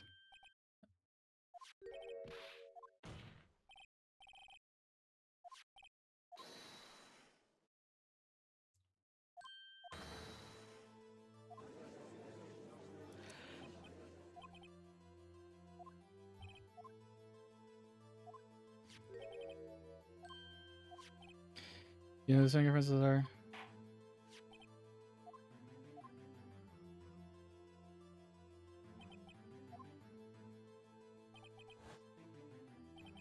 Everything's proceeding as predicted.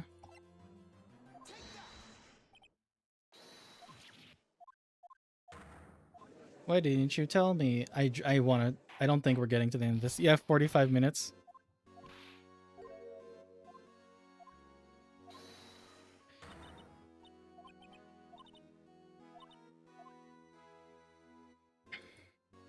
It's not over yet. It's not over yet, Snake.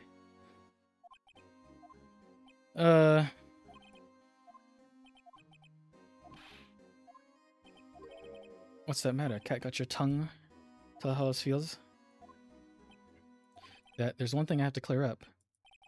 And what's that? Who really killed Prosecutor Neil Marshall? Chief Gant, you're absolutely right. This piece of cloth proves who the real murderer is. Who killed Neil Marshall, you ask? It was Emma Skye, wasn't it? I'm afraid that's not possible. You see, this piece of cloth contains a critical contradiction. What? A contradiction? What is this fool babbling about?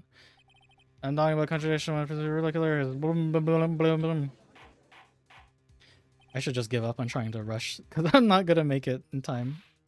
What could it possibly contradict? Your tyrannical reign ends here. Oh, this evidence of contradiction. Okay, now we get to show the photo. What exactly is this supposed to be? It's a picture with Miss Skye, and I take a good look at it.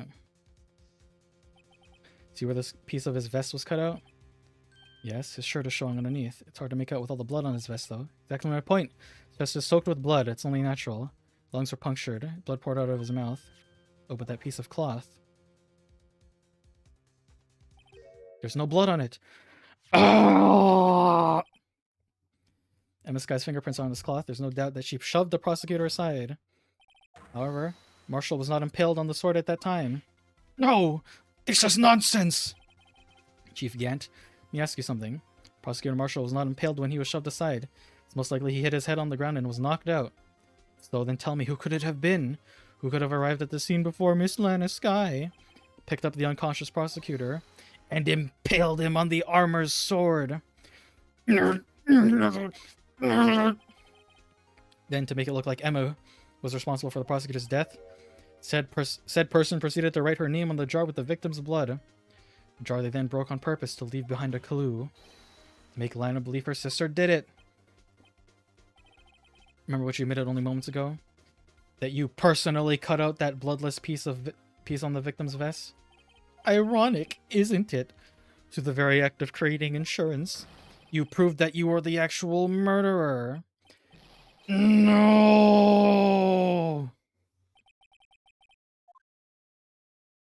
I'm dead.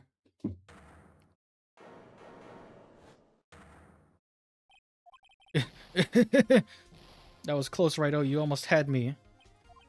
Sorry, but you'll have to do better than that. I refute your allegations. What do you mean, refute your allegations? This piece of cloth is illegal evidence. Order, order. What nonsense is this? Legal evidence cannot be used to convict a suspect. Remember, Aji? Righto, conceal that piece of cloth.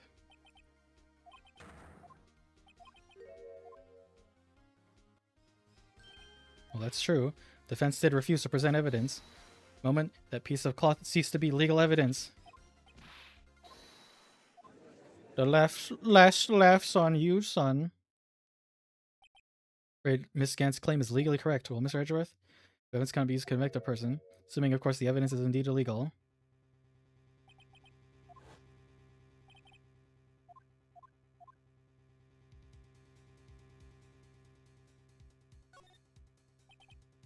I refuse to present it at one point.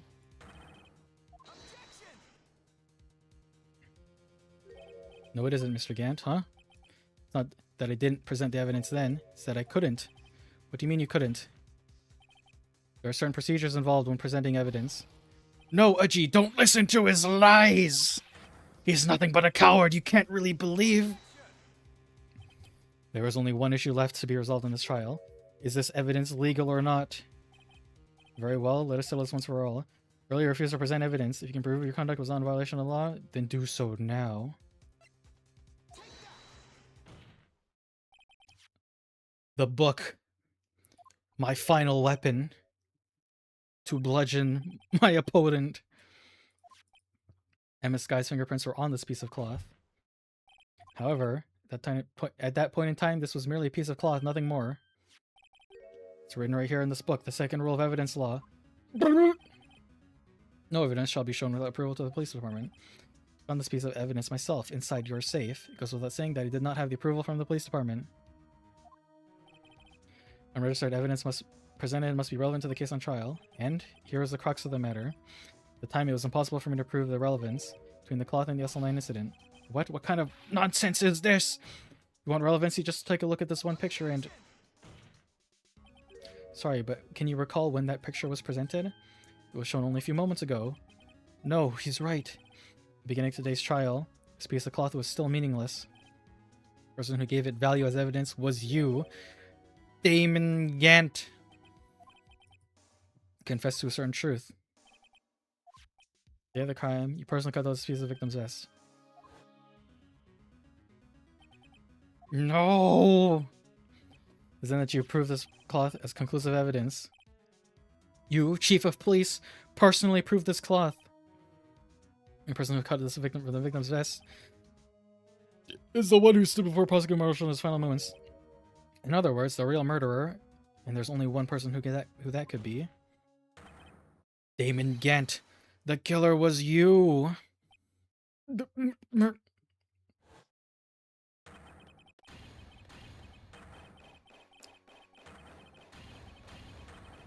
Oh my god.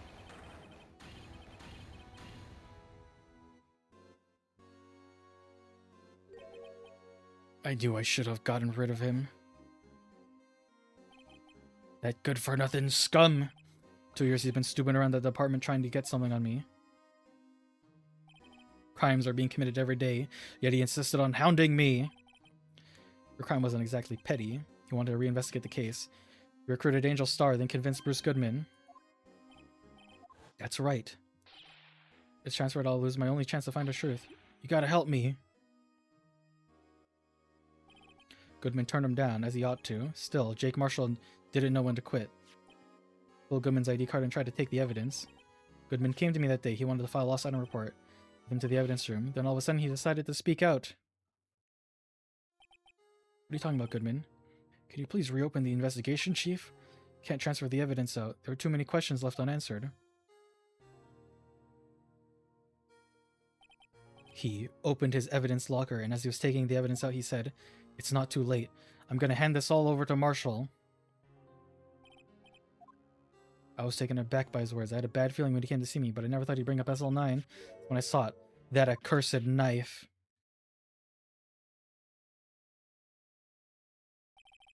I couldn't just pull it out. So it only make doing so only led to more blood, making it near impossible to hide your crime. Blood was just pouring out. I didn't know who would stumble in, so I hurried to wipe it up. I was worried so much about the floor, I didn't realize my fatal mistake. The bloody handprint. Detective Gumshoe's locker. I used to be known as a crime computer. Everyone has to start somewhere, I guess. I was too nervous. I had no business doing any of it. Put the body in my car? I'm sorry, I couldn't think of any other way to move the body. Broke into your trunk, but what's the big deal? You make a lot more than us detectives ever will. Leaving the prosecution's car aside. How? How could you get Miss Guy involved in all this? Well, as she did, he had as much to lose as I did if the truth came out. So you took evidence from Detective Goodman's locker. Felt bad for having to do it. I also didn't have time to pick and choose what to take. So, you left the jar fragments in the glove. Looks like I was better off being an investigator of crimes than a committer.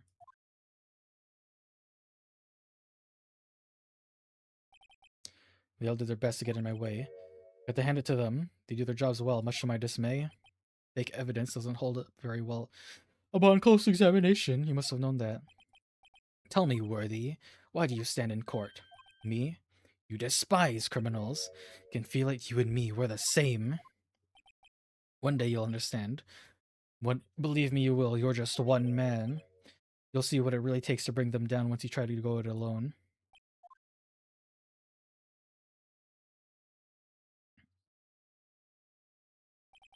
Well, it's looks like it's time to say goodbye. Oh, Uji, what? Looks like we'll have to cancel that lunch date. Sorry, old friend. Sorry too, Damon Ghent. I knew you as used to be long ago. You were one fine investigator, an example to others on the force. It's hard to learn that you are no longer that person. You'll be fine. You have Wright here, and Worthy. These two around, you can't go wrong. I can hear them already, the melodious sounds of a new beginning.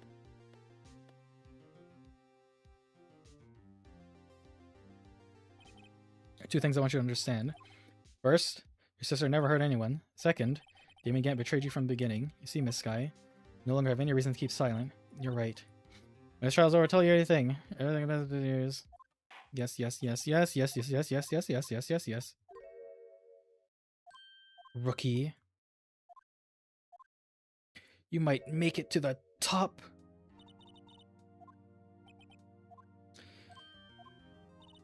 Suffered every bit as much as I have over these past few days. It was nothing.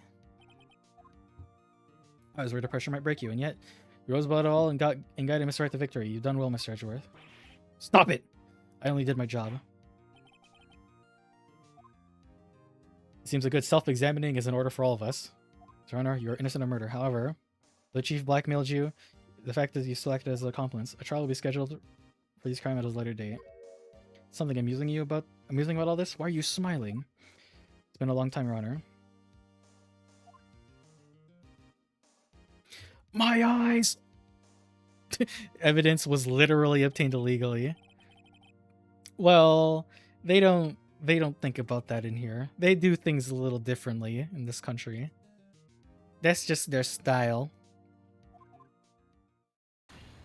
Not guilty.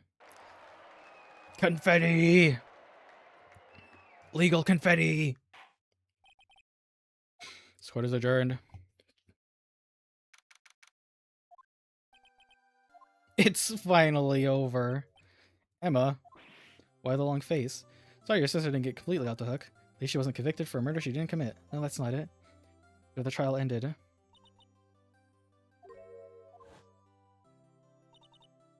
She didn't thank me. You know, I did my best too. Lana didn't say a single word about me.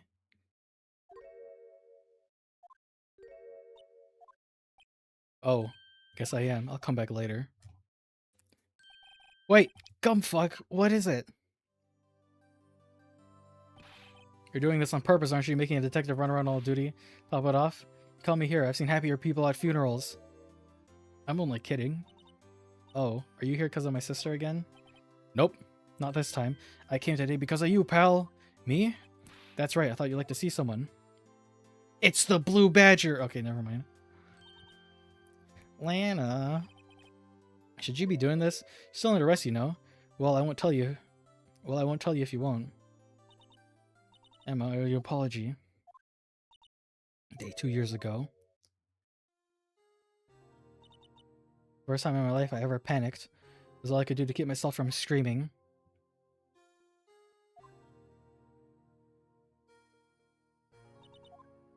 Bitter. I was wrong.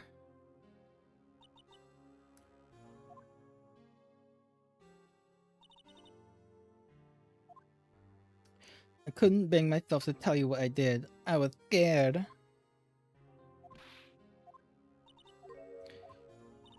I turned my back on you that day. Believe the truth, I was deceiving you. Yes, yes. I think one day you'd come back, and now you have.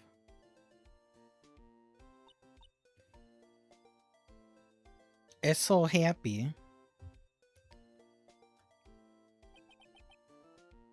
We're just gonna ignore the fact that Gant is probably getting the electric chair right now, because that's what happens in this world. Everyone gets the death penalty.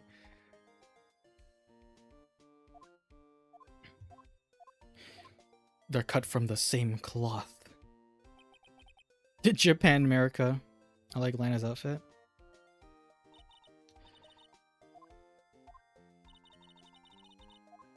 It's very M. Bison. I'm not even reading this anymore.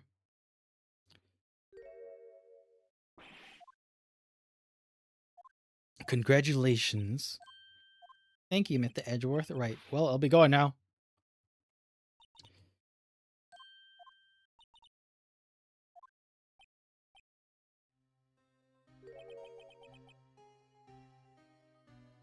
It's too late for me. No matter what anyone has to say, I can't correct my mistakes. Not only that, but I don't even trust myself anymore. Chief Kent was right.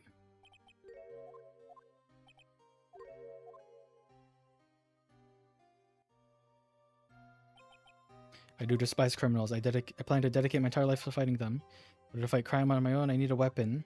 Scary, but I've known that to be true for quite some time now. Edgeworth. Who knows? Given enough time, I might have tried to pull something like Chief Kent did. That thought terrifies me, so I can't continue on as a prosecutor. Edgeworth, don't you understand? Damon Gant and your mentor, Manfred von Karma, were both the best of the best when it came to fighting crime, but they both made the same mistake. You said in order to fight crime on my own, I need a weapon. Maybe true, but think back to today's trial. You weren't alone. You're working together with Mr. Wright. Because of that partnership, you were able to present evidence that otherwise would have gone undiscovered. Isn't that right, Mr. Wright? What is it, the pop quiz?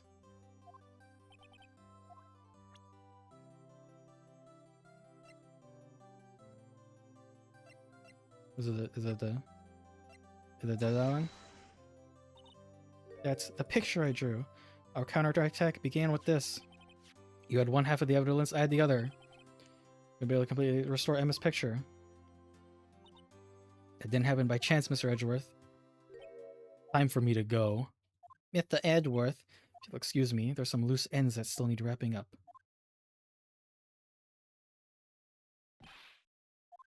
Edgeworth, what will you do now? What do we do? Just remember. You can let what happened kill the prosecutor in you, or you can let it grow. In the end, it's up to you. Edgeworth, I'll be waiting for you in court. Farewell. I'll be going too. Okay. I'll be by to visit soon. Seems we both have a lot to learn. Here's a little something for you. Scientific investigation. First book I ever bought. Study it well. A good self-defense tool as well. Sap! Fry 'em!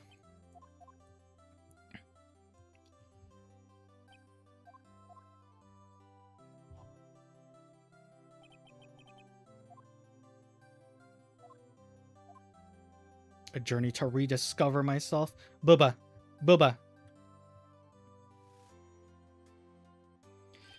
Well, don't go trekking off just yet, pal. What is it, detective? There's just a little matter to be resolved about the chief prosecutor. See, she isn't supposed to be out of jail like this, but I thought you said it was okay. Yeah, well, it may be okay with me, but the folks at prison are your story. Basically, I had to bribe a guard in order to sneak her out for 30 minutes. Believe me, it wasn't cheap either. Well, you see, Mr. Wright's here, the one that'll be footing the bill. Huh? You think I could afford it with my salary? You gotta be kidding me, pal. Huh? Thank you, Mr. Wright. Why is it? I suddenly feel like I want to scream. I got an idea. Why don't we all go pay it off together? I'm fucking out of here. Today you were working with the defense. It's totally weird and unprecedented in court. I arranged for a friend of mine in Europe to take care of Emma. A top coroner. Sure, that's pretty much ended my days at the prosecutor office. I managed to find my way back in the field somehow. Then I'll be able to investigate crimes together with Emma. Wow. That's so nice.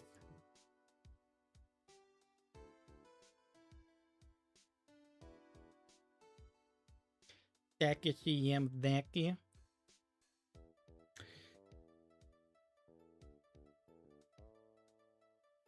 Yikes, I thought it was a goner for a moment there. In the end, though, we overlooked my unauthorized investigation of the chief's office. We penalize you anymore, it'd be worse than firing you. That's what they said. Just goes to show, you can't shake me off that easily.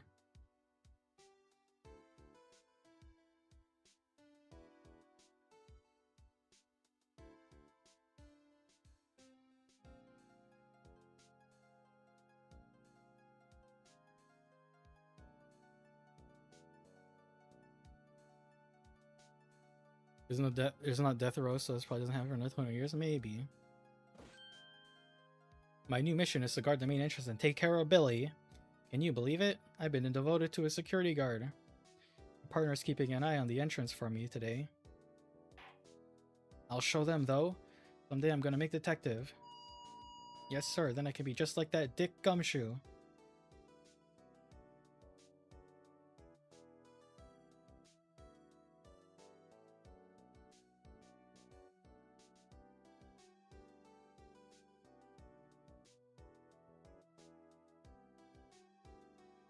How long was this?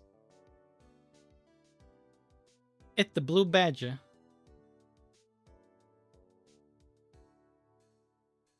Oh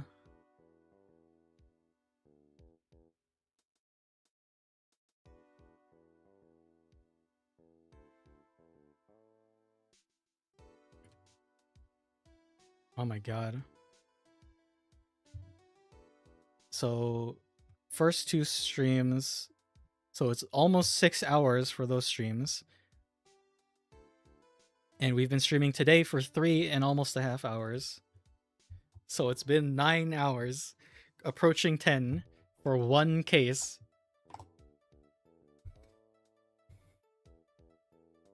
Make sure Billy and the gang get their water.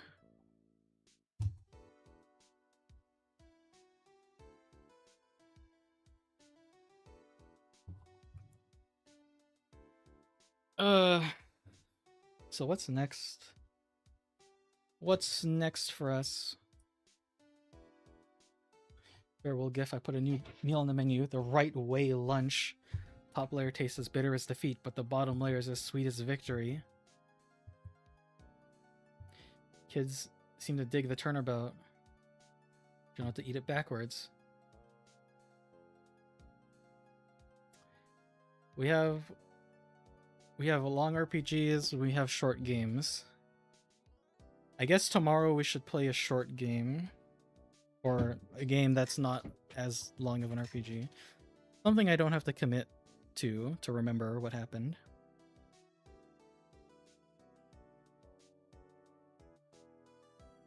Mr. Left? He's been doing something or other for how many years? Well, anyway, got another trial to get to, so I better be... Huh? Oh no! I forgot my gavel! Sorry, gotta go.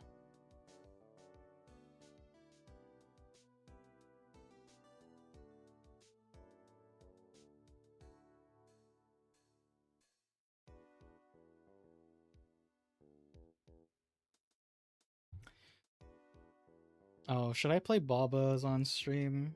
That would help me finish it.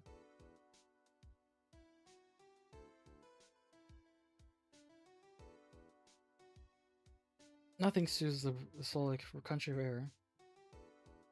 Can't go back until I'm a full-fledged spirit medium. Mystic Maya, afternoon training's about to begin. Come in. See you around, Nick.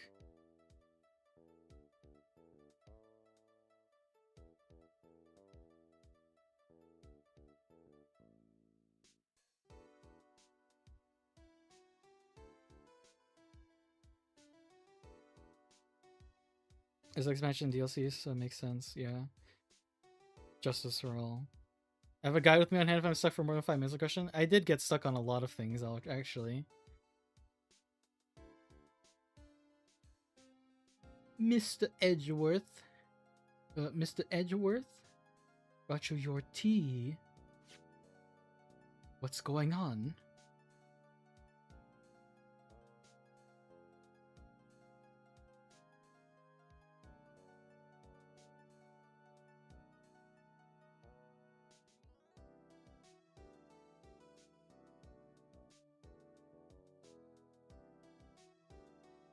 Thanks for coming to see me off. I can't believe I'm going to Europe. Thank you, Mr. Wright. Thank you for everything. I'm a little sad, but I'll be alright. Whenever I want to see Lana, all I have to do is open this book.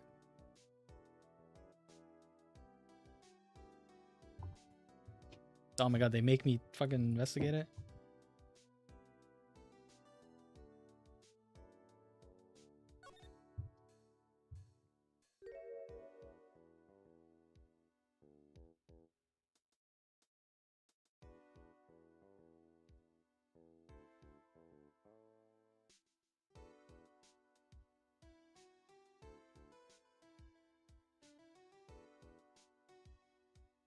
Nice hat.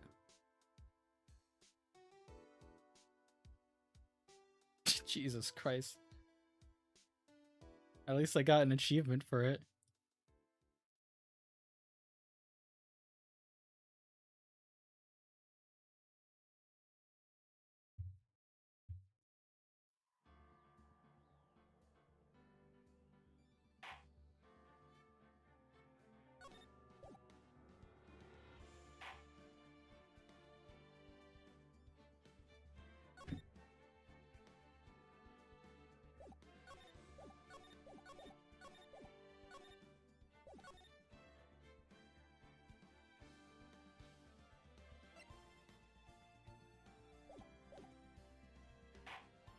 So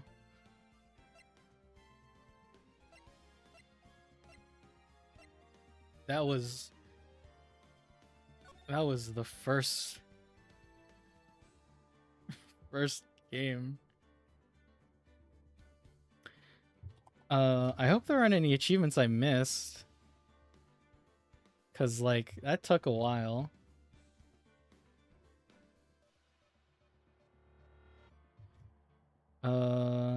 Finish Ace Attorney.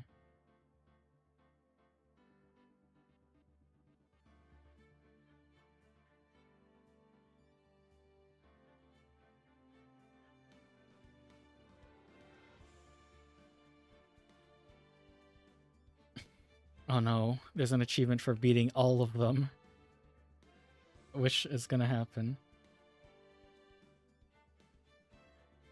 Get every ladder versus step ladder conversation in the trilogy. Well, I did do that in this game, I think. Check out every lunchbox Angel Star has to offer.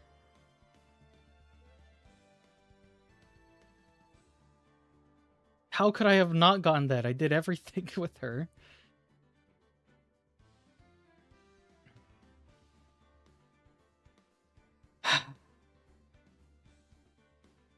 Okay.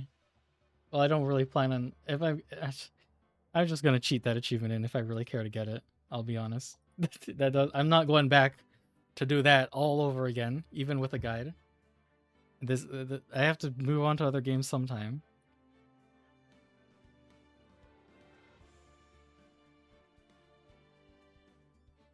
I'm glad that's done with, though. Because... Ace Attorney is kind of fun, but man, it takes a long time to do and like a lot of focus to do.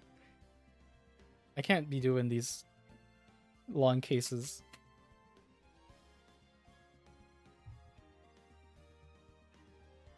I think we'll do some RPGs and then we'll come back to this. To the next game in the series. Maybe we'll, maybe we won't. I don't know. The pictures always get me.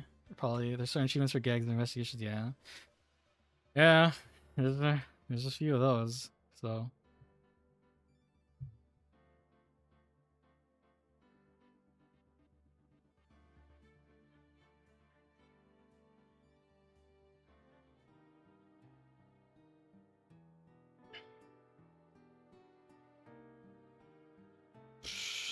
What to do?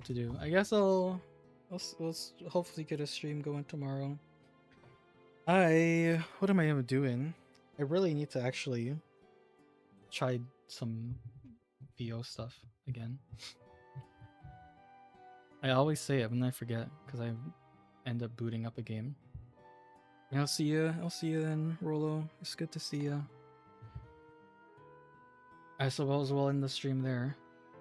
Good grief, that was so long. Thank you, Rick, and Rolo, and Bob, and Dave. And I think it was everyone. Oh, and Zyno. Thank you, Zyno.